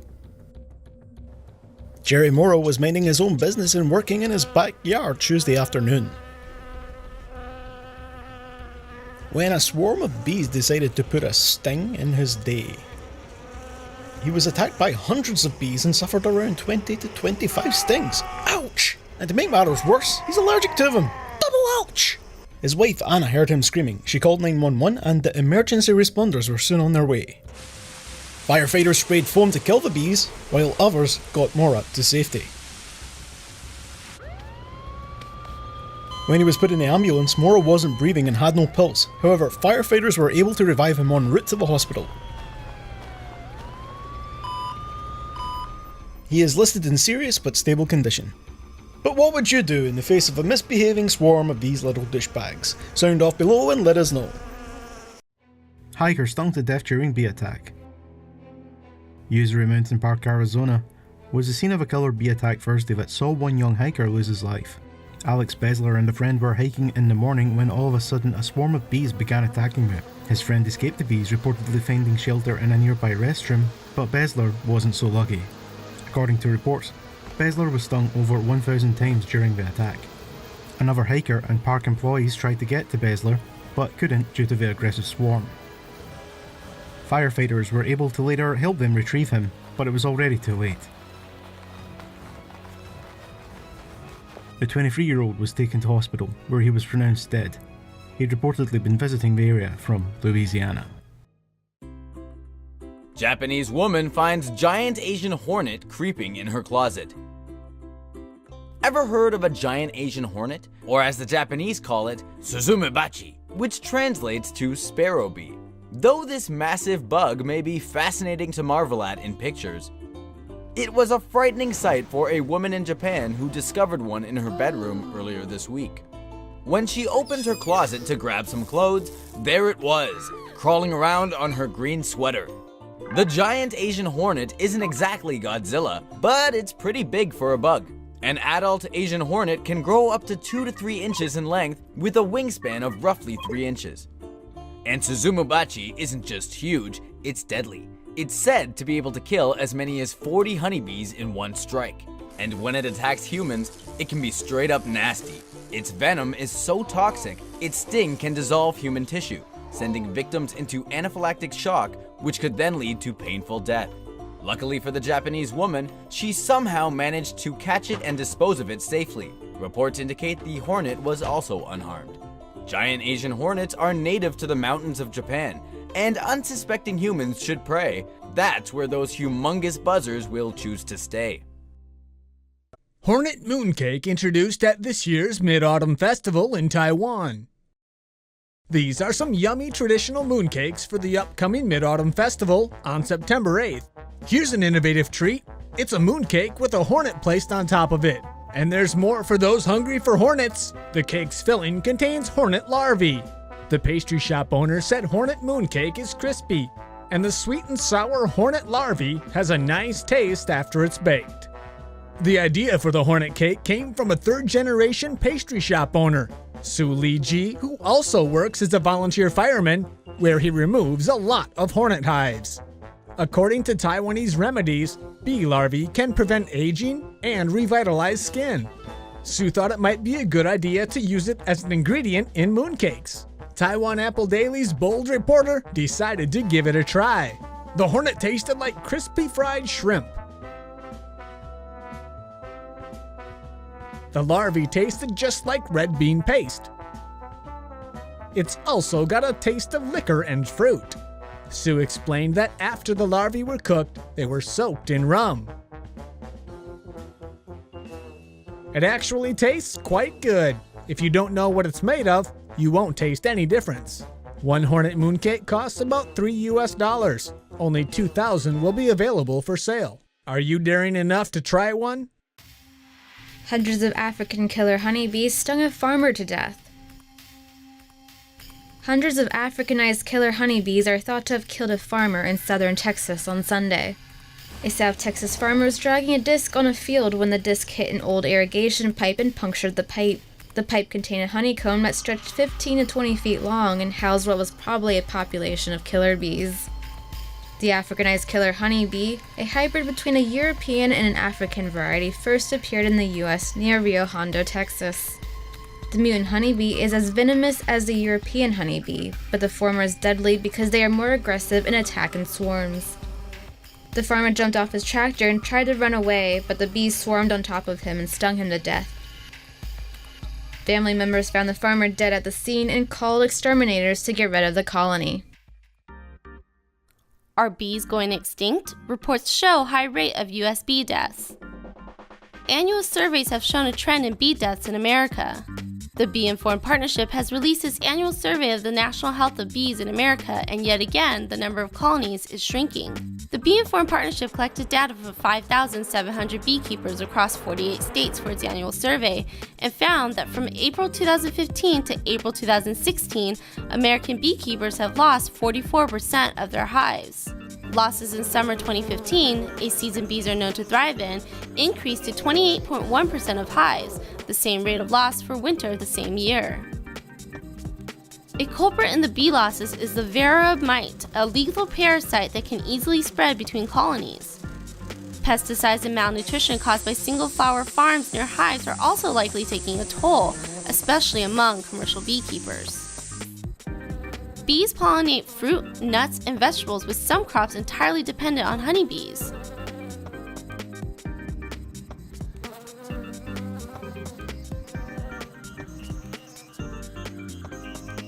Around the world, bees and other pollinators are responsible for 35% of crops, worth an incredible $577 billion. The White House reported that honeybees contribute more than $15 billion to the U.S. economy annually.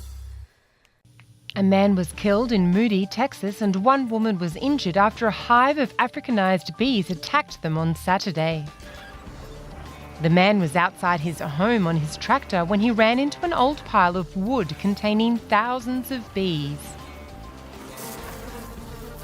He was able to escape the tractor and ran toward his home, where he turned a hose onto himself. A woman from inside the house came out to help and was too stung by the disgruntled bees. Onlookers called 911. He would not survive his wounds while she was hospitalized. The owner of a local bee removal service that cleaned the hive said it contained 22 honeycombs harboring an estimated 40,000 bees. Truck crash releases thousands of honeybees. Thousands of honeybees escaped after a tractor-trailer carrying them overturned in Oklahoma. The semi-truck overturned on Interstate 35 in Pauls Valley, letting honeybees loose along the road. Dozens of crates were scattered along the exit ramp of Exit 72. In each crate were thousands of bees. Beekeepers and officers gathered as many bees as they could before 7:30 p.m., when the bees became aggressive. After dark, crews used heavy machinery to gather remaining debris from the crash into a pile and poured gasoline on it. The pile was then set on fire. The truck driver was treated at a local hospital and later released. Warning: no bees were injured in the freeing of this motorcycle. This video was posted on Facebook by the Washington County Sheriff's Office in Oregon. An officer there parked his motorcycle while working the scene of an accident. The next thing you know, some bees with a sense of humor decided to do a flash mob on the back of his bike. Glenn Natalini lives nearby and snapped these photos. It reportedly took about an hour to gather the bees into a box. The insects were then turned over to a local beekeeper. And per the disclaimer posted on the Sheriff's Department's Facebook page, not a single bee was injured. Obama unveils plan to save honeybees from extinction. On Tuesday, the Obama administration unveiled a strategy intended to stop beehive colony collapse in the United States. Bees pollinate much of the agricultural food we eat, but 40% of commercial honeybee colonies died off last winter, putting our food supply at risk. The White House's plan, to be carried out by the USDA and EPA, includes devoting 7 million acres of federal land to pollinator habitat, reducing annual honeybee deaths to 15% by 2025,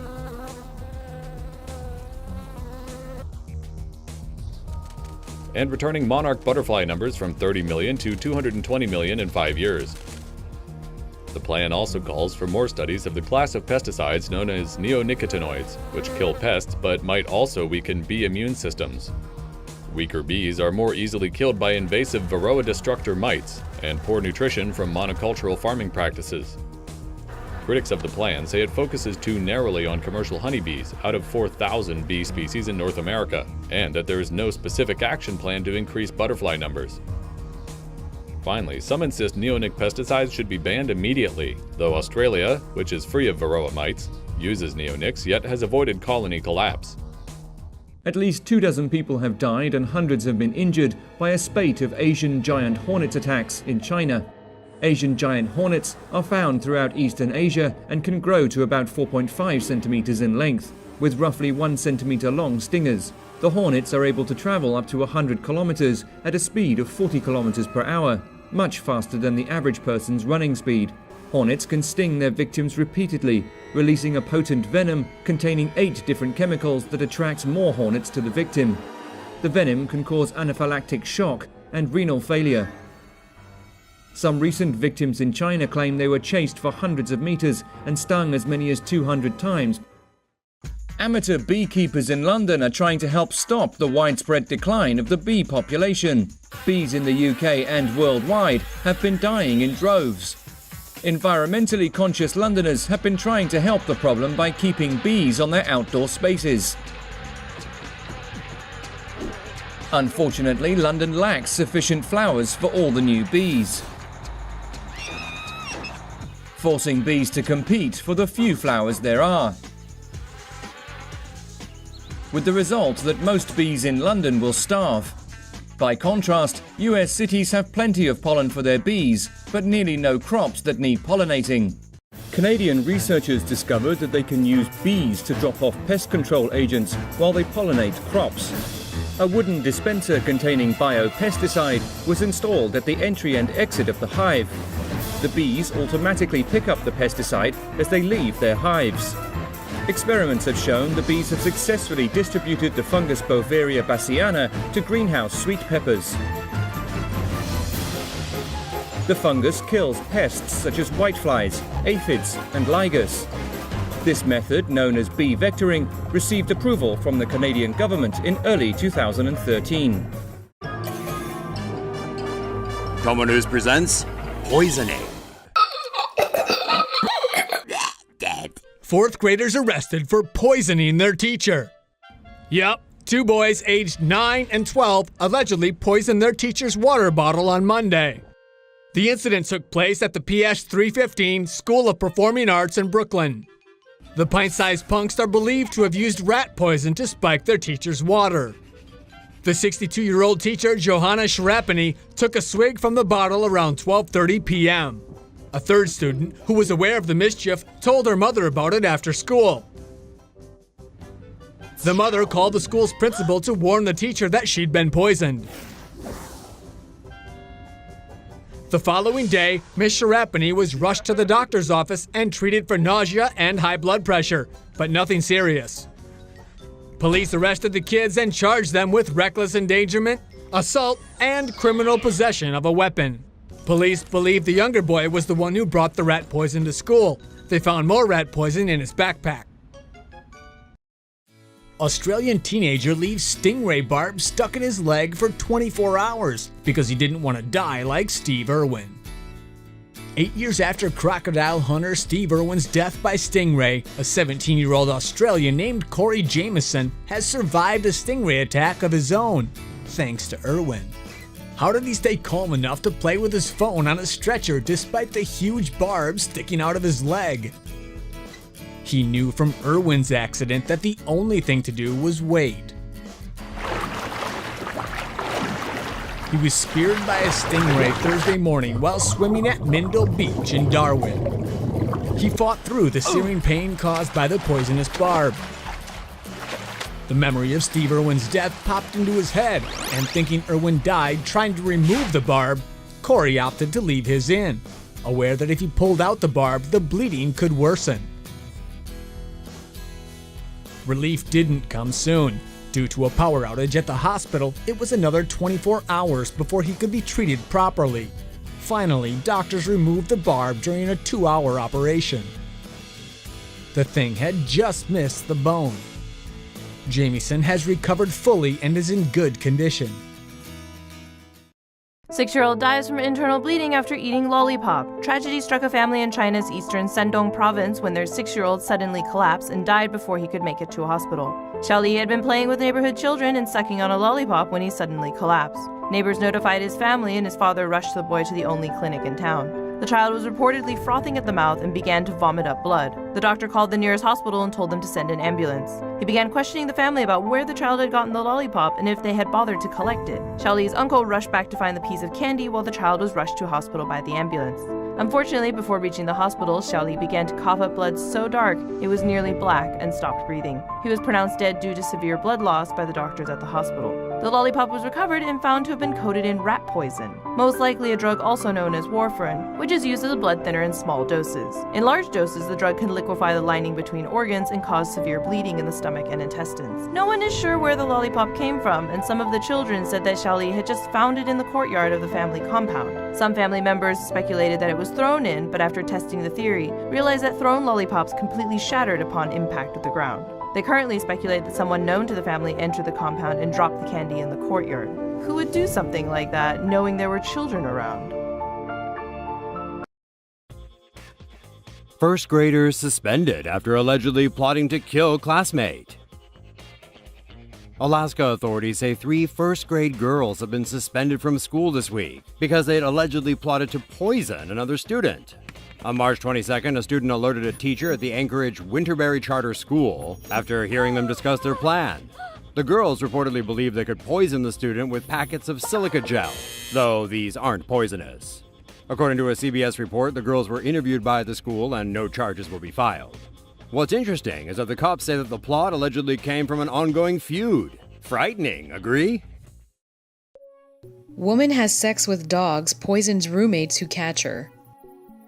An Albuquerque woman has been charged with inhumane animal cruelty and aggravated assault after she poisoned her roommates because they caught her having sex with their dogs. Sherry Walters was very affectionate towards her 2 roommates, German Shepherds, Jake and Spike. The 53-year-old liked to take them outside and roughhouse with them in their backyard shed. Until her roommate / now ex-boyfriend caught her paws deep into some bizarre sexual acts. She confessed to her ex-boyfriend and his sister Beverly for having sex with the dogs on multiple occasions. Walters tried to make amends, so she decided to cook them a dinner they would die for, literally. Once the 2 realized they were poisoned, they called authorities. Walters faces extreme animal cruelty and aggravated battery. The dogs suffered minor injuries and are glad that pussycat's in jail. Newlywed dies after drinking cyanide-laced iced coffee. Indonesian police on Saturday announced the arrest of Jessica Kumala following weeks of investigation into the death of Kumala's friend and former study partner, newlywed Wayan Mirna Salahin. Mirna died on January 6th while at a restaurant with Kumala and another friend. Soon after drinking iced coffee that Kumala had allegedly ordered for her and that she found to be bitter tasting, the 27-year-old collapsed and began convulsing. She later died at a nearby hospital. Authorities found cyanide in Mirna's stomach, as well as in her iced coffee. Police are now looking into whether or not Kumala, who studied in Australia with Mirna, played a role in the tragic death of her friend. What we know about Kim Jong-nam's alleged Indonesian assassin.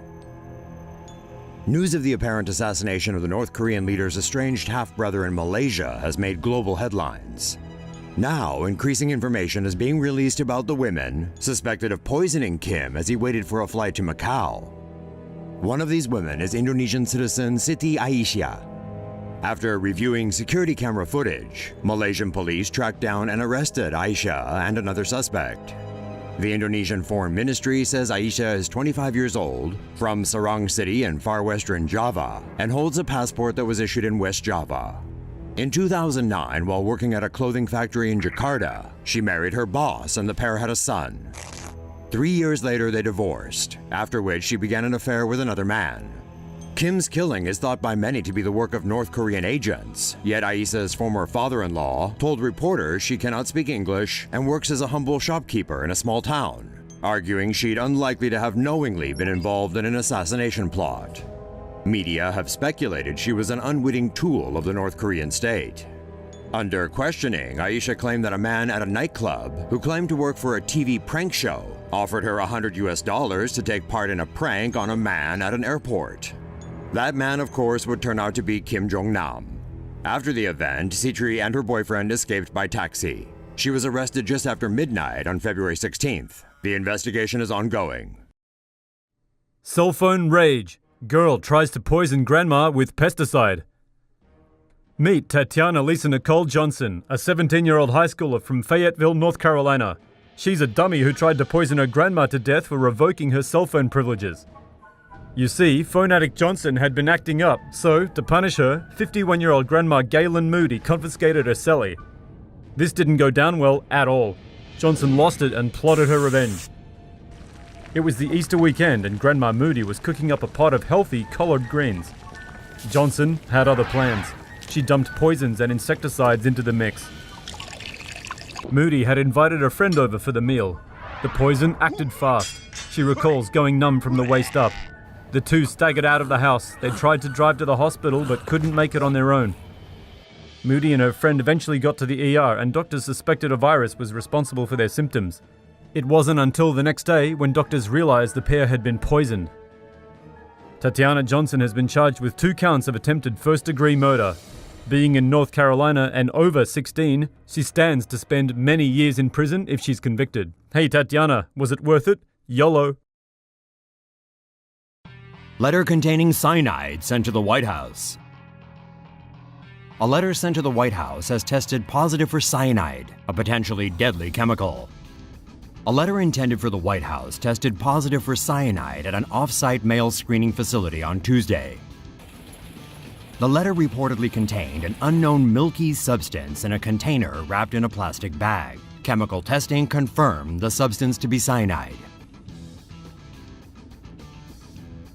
When exposed to a small amount of cyanide, a person may develop symptoms such as headache, nausea, and vomiting within minutes. When exposed to a large quantity of cyanide, a person will begin to experience low blood pressure, respiratory failure, and possible death. The Secret Service did not release information about who the letter was addressed to. 11 hospitalized in Lowell after man's chemical gas suicide.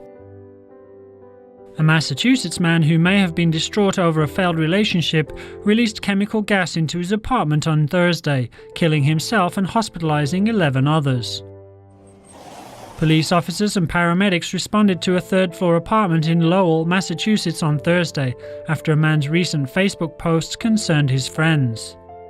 The man, who was apparently struggling with a recent breakup, decided to kill himself using hydrogen sulfide, a gas that can cause serious harm in high concentrations. High concentrations of hydrogen sulfide can cause pulmonary edema, where fluid from the lungs' blood vessels are pushed into the air spaces within the lungs' alveoli. This impairs oxygen exchange between the alveoli and the blood vessels connected to them, causing reduced oxygen in the body and shortness of breath. Responding police officers found the man dead in his apartment. 4 officers and 3 medical workers who responded to the scene were hospitalized. 4 other residents in the building were also hospitalized. Local police say there does not appear to be any threat to the public. A woman in North Carolina kicked up a stink when one of her family members refused to share some cheese with her. One of Tiara Drake's family members was eating cheese one evening, but refused to share any with Tiara. Cheesed off, Tiara awoke before the rest of her family the next morning and proceeded to poison the cheese she was forbidden to eat with Ajax detergent, window cleaner, and household cleaner. The rest of Tiara's family used the poisoned cheese to cook breakfast later that morning, but someone noticed that it tasted strange and declared that it must be tainted. An investigation revealed that Tiara was the monster who poisoned the cheese, and she was charged with 5 counts of attempted first-degree murder. TomoNews presents Stupid Parents. Now, honey, we're just... Parents forget child safety lock. 1-year-old falls from moving car. In Taiwan, the owner of this dash cam caught the horrifying moment a 1-year-old baby fell out of a moving vehicle. The father, who was seated in the back with the baby and the toddler, leapt from the car to scoop up the tiny infant. According to the owner of the dash cam, the infant was silent and still, either unconscious or at worst dead. The baby struck the back of his head when he fell from the van. An impact to the head could cause dizziness, nausea, and in worst-case scenario, death. Police want to remind parents of young children that kids are required to be strapped into a car seat, and parents can be fined $50 to $100 if they're not. If young children are riding in the back seat, the child safety lock should be engaged to prevent the children from opening the car door while the vehicle is in motion. Well, you're in football training. This is how we train for football. Daddy drives and you run. Get your little ass in shape. What better way to train your 5-year-old son for a future in football than by forcing him to run, as you drive alongside in a car. A video posted on World Star Hip Hop shows this Dad of the Century contender getting his son warmed up by swearing at him as he rolls his lazy butt alongside. While Super Dad is filming video, he then questions whether his son wants to play for the Texans or the Cowboys. Does it really make a difference? When his son stops to take a breather, the dad gets the genius idea of driving directly behind the boy with a car, forcing the 5-year-old to speed up. And because there's absolutely no danger in speeding up and honking while driving behind a running child, that's exactly what Einstein does. Dad better watch out. One of these days his son might just go postal on him. Wonder how this moron would train his son if he was a swimmer.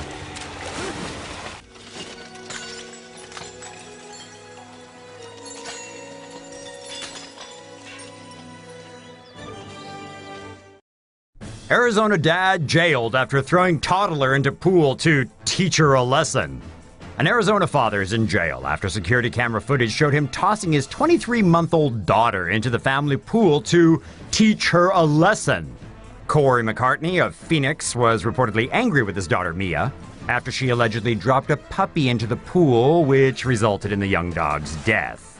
So, to teach her a lesson, McCarthy first hosed the little girl down before holding her over the pool and threatening to drop her in. Then he tormented her some more by repeatedly pretending to throw her into the pool, before finally launching her into the pool. She flew about 10 feet before landing head first in the pool. Whereupon a woman fished her out as she sank. McCarthy was booked on 2 counts of child abuse after the child's mother told police. He's now recovering in the prison infirmary after being beaten up in jail. What goes around comes around, eh, Corey? Mama dangles toddler over cheetah pit and drops him.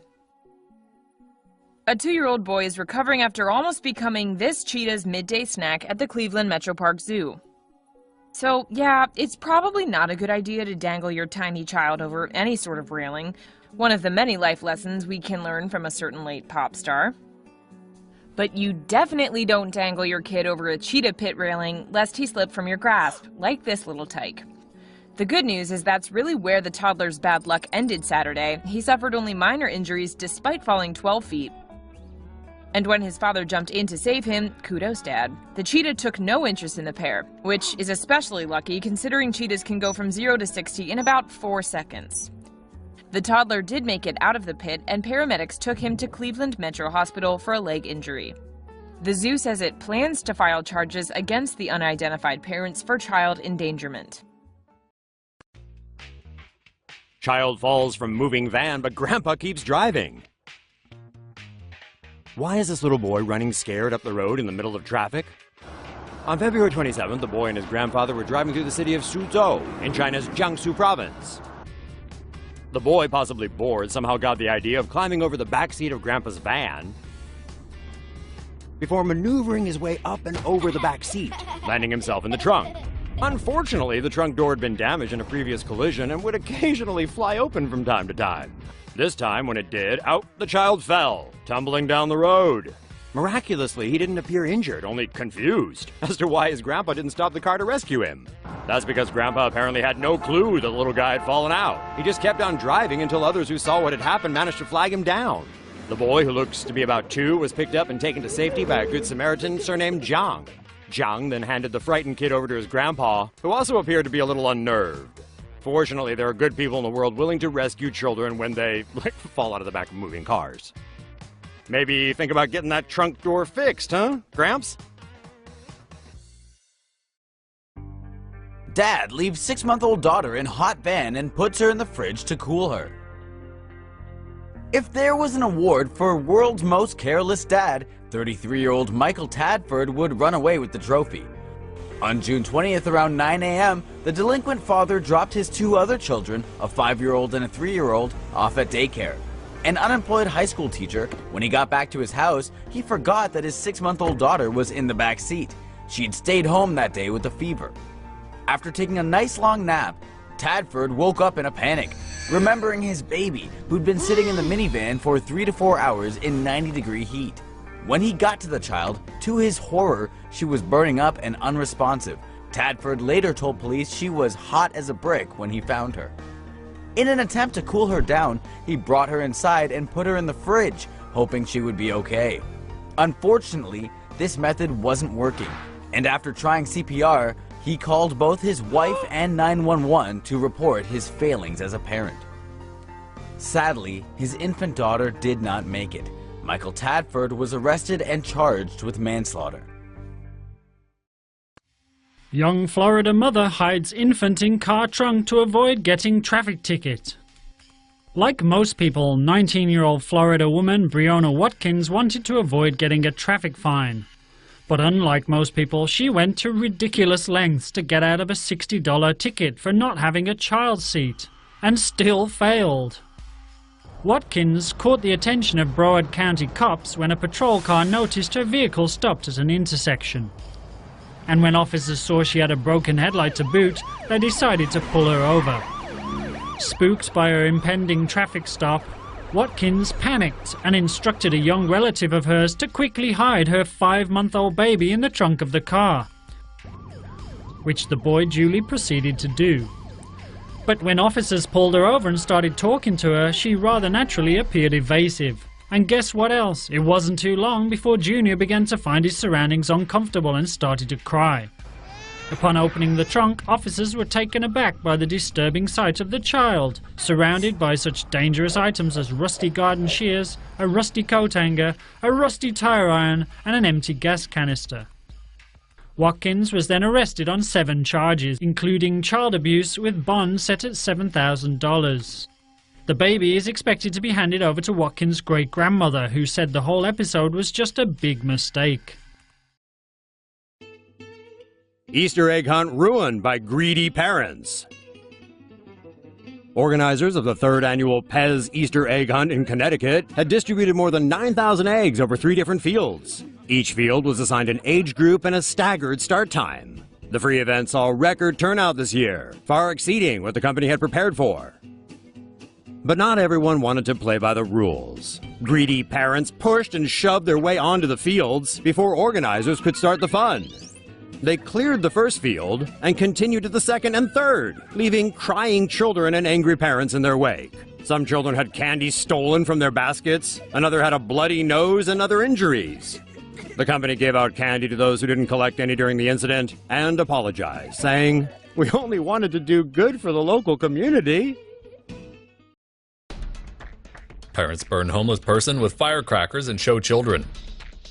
Albuquerque police arrested 2 parents who lit fireworks from their SUV and threw them at a sleeping homeless man, all in the presence of their 3 children aged 12, 10, and 2. On the evening of July 11th, Joshua Benavides and Irene Enriquez drove their purple SUV to the corner of Quincy Street and Silver Avenue with their children. The couple then threw firecrackers at a sleeping homeless person, seriously burning him. When the man fell unconscious, the couple fled. The homeless man, who is Native American, suffered serious burns and remained in intensive care for 2 weeks. After the surveillance video was released, neighbors tipped off Albuquerque police, saying that the couple recently painted their SUV white. The couple initially denied their involvement, but were later arrested on charges of aggravated battery and for letting their children witness their crime. Benavides and Enriquez told Albuquerque police that they were only trying to scare the homeless man, not set him ablaze. But what do you think? Woman jailed for leaving infant in car during strip club audition. 24-year-old Tennessee woman Kelsey McMurtry felt the binds of the lack of affordable childcare in the United States when she had to go to a job audition in downtown Nashville last Thursday. Obviously unable to afford a proper nanny, McMurtry had little option but to ask a friend to look after her daughter during her audition at Awww, a strip club. Her friend, however, unwisely neglected her duties by choosing instead to watch Kelsey's performance. Kelsey's infant daughter remained locked in a car by herself for about half an hour. A passerby noticed the girl and immediately called the police. When police arrived, officers removed the sweat-drenched infant. The temperature in the car had reportedly reached 100 degrees by the time they responded. The child has reportedly now been placed with the Tennessee Department of Children's Services, while her mother has been charged with child neglect. While McMurtry isn't blameless, America has once again shown how good it is at screwing over the very people who need assistance. Mom slaps girl breaks her tooth just to teach her table manners. In Changzhou, a mother who hit her 6-year-old daughter because of her poor table manners slapped her so hard she chipped the little girl's tooth. Sure, we've all had our moms scold us and remind us about having good table manners. Don't put your elbows on the table, don't prop your chin in your hand while chewing, sit up straight, hold your bowl and cutlery properly with both hands. This mom also didn't allow her family to watch TV during dinner or allow her husband to use his phone or iPad during meals. She'd fly into a rage if her family members failed to have good table manners. That's when she slapped her daughter so hard she chipped one of her front teeth. When questioned, the mother said she wasn't abusing her child, she was only disciplining her daughter. Why would you punish a mother for enforcing good behavior at the dinner table? TomoNews presents Things About Fish. Netizens slam frozen fish feature at Japanese skating rink. A Fukuoka theme park thought it would be a good idea to put thousands of dead fish under the ice at their skating rink, and is now badly regretting that decision. Space World apparently thought the idea of gliding over a wide variety of sea creatures would be a unique draw for customers. So operators bought 5,000 dead fish and arranged them around the rink, along with blown-up photos of larger marine animals. When images of the theme park's centerpiece got around, they were met with outrage after netizens thought the fish were frozen to death. Despite the clarification that live fish weren't used, most didn't see the appeal, calling the concept weird, cruel, and disgusting. The park was met with a barrage of criticism and calls to boycott the attraction. So much so that they decided to close it down on November 27th. Space World is now melting the rink and will reportedly hold a memorial service for the fish sometime next year. Rest in peace, fishies! Elderly woman cooks grandson's $3,000 pet fish.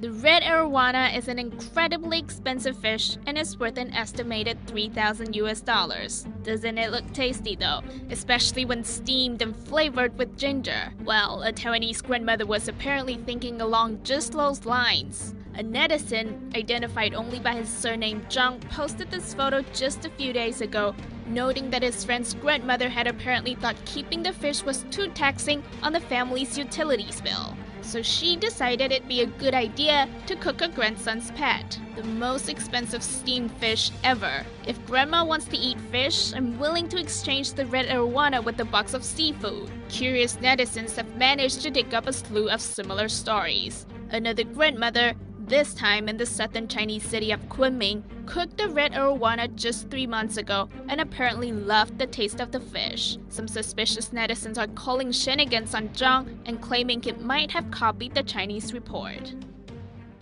Goldfish in Sweden fitted with mini harness to survive. Many of us have enjoyed the company of a pet goldfish or two at some point in our lives. Most know that when you see a fish swimming or floating awkwardly, the end is near.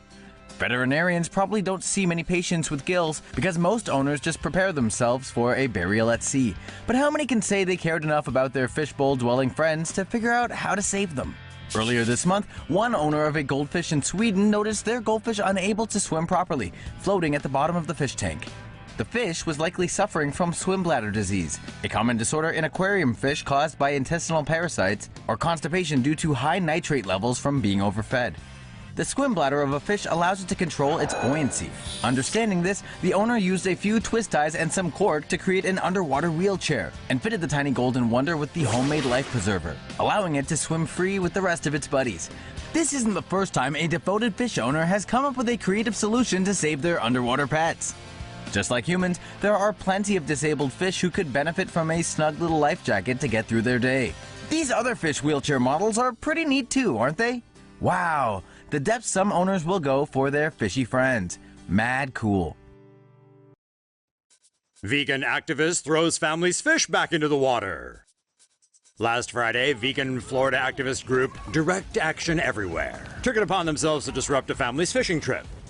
Initially, they sent this kid up to ask the Hope family to stop fishing because it was hurting the fish. Arguments ensued, and the end result, in this video filmed by the activists, shows one of them grabbing the fish and then throwing it back in the lake. In other footage filmed by the family, we see the argument escalate further. The activists shout at the family, surround them, and begin chanting, "It's not food, it's violence! It's not food, it's violence!" among other things. FYI, that family's got a 1-year-old with them. The cops later arrived but didn't arrest anyone. In a statement, the police said that any group has a right to free speech in a public park. This is true, but from what we've seen, the protesters appear more intimidating and confrontational than anything else. And that's not very vegan now, is it? And that wasn't Direct Action Everywhere's first outrage rodeo. Earlier last week, that also protested at a Florida Chick-fil-A dressed as chicken and cows. Why? They said it was specious to use Cow Appreciation Day to give away chicken bodies. Right. Makes total sense. They claim to be non-violent and peaceful in their protests, but when you confront and shout down people in public places, aggro will follow. Oh, and BT dubs. Remember that fish they threw back in the lake? Well, it was an invasive tilapia. Those fish are not native to the USA and are basically swimming wrecking balls to the fragile local ecosystems. So nice work saving the planet there, vegans. Yeah, nice work indeed. Pictures of deep-sea fishermen's strange harvest go viral. Just when you needed reminding of the absolute bizarre things that evolution has filled our world with, along comes Russian fisherman Roman Fedorstov and his Twitter account. But let's back up. Fedorstov is a deep-sea harvester based out of Murmansk in Russia's frigid far northwest. He's been cataloging the strange finds his trawler pulls up from the deep ocean, including species that live up to 5,000 feet down. A lot of this stuff isn't intentionally harvested, but turns up in the trawling nets anyhow. This is known as bycatch. But it sure is fascinating, and Fedorstov's sharing it with the internet.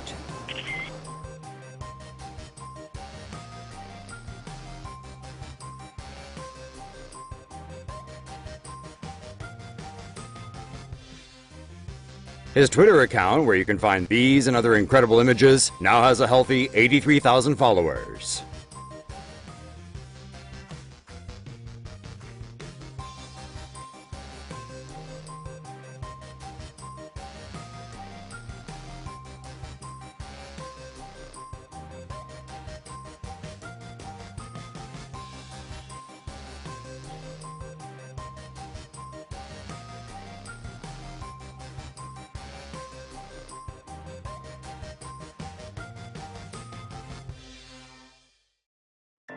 Just keep swimming, just keep swimming. An aquarium worker from San Antonio is currently the darling of the internet after he helped a wee disabled fish get back on its fins. Netizens got wind of the adorable contraption from YouTuber Taylor Dean, who makes educational animal videos, and is pals with aquarium worker Derek. A customer of Derek's had recently brought in their pet goldfish, which was having buoyancy problems due to swim bladder disease. The swim bladder is the organ that helps fish remain stable in water, so any deformity or infection would essentially F up that stability. This particular fishy's problem was incurable. Not only could it not hold itself upright, it also remained stuck on the bottom of the tank. To help the poor goldfish, Derek MacGyvered a solution out of airline tubing and styrofoam, in effect creating a wheelchair to prop the little guy up. He even made sure to adjust the right buoyancy so the goldfish could swim around and not feel it was dragging a chair. What a sweet, clever man. You keep doing you, Derek. Japanese fisherman lands monster fish. Japanese fisherman Hiroki Hirosaka captured a gigantic fish in the waters off northern Japan near eastern Russia. Hirosaka set off last month on a fishing tour around Shiratoko Peninsula of Japan's northern island of Hokkaido, where wolffish live near the seafloor, 50 to 100 meters below water surface. The species normally grows up to 1.2 meters in length, but the beast Hirosaka reeled in was nearly 2 meters long. The photo of the massive fish went viral globally after Hirosaka posted it to Twitter. It was worth flying to Shiratoko twice in 3 months, and this guy is absolutely awesome, said Hirosaka. Some people threw out the idea that the size of the freakishly large catch might be the result of radiation from the 2011 Fukushima nuclear disaster.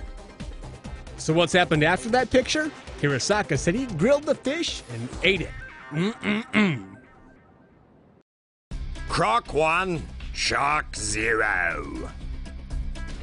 Two Perth filmmakers got front row seats to a battle between a crocodile and a shark, and confirm once and for all that in Australia, at least, the croc reigns supreme.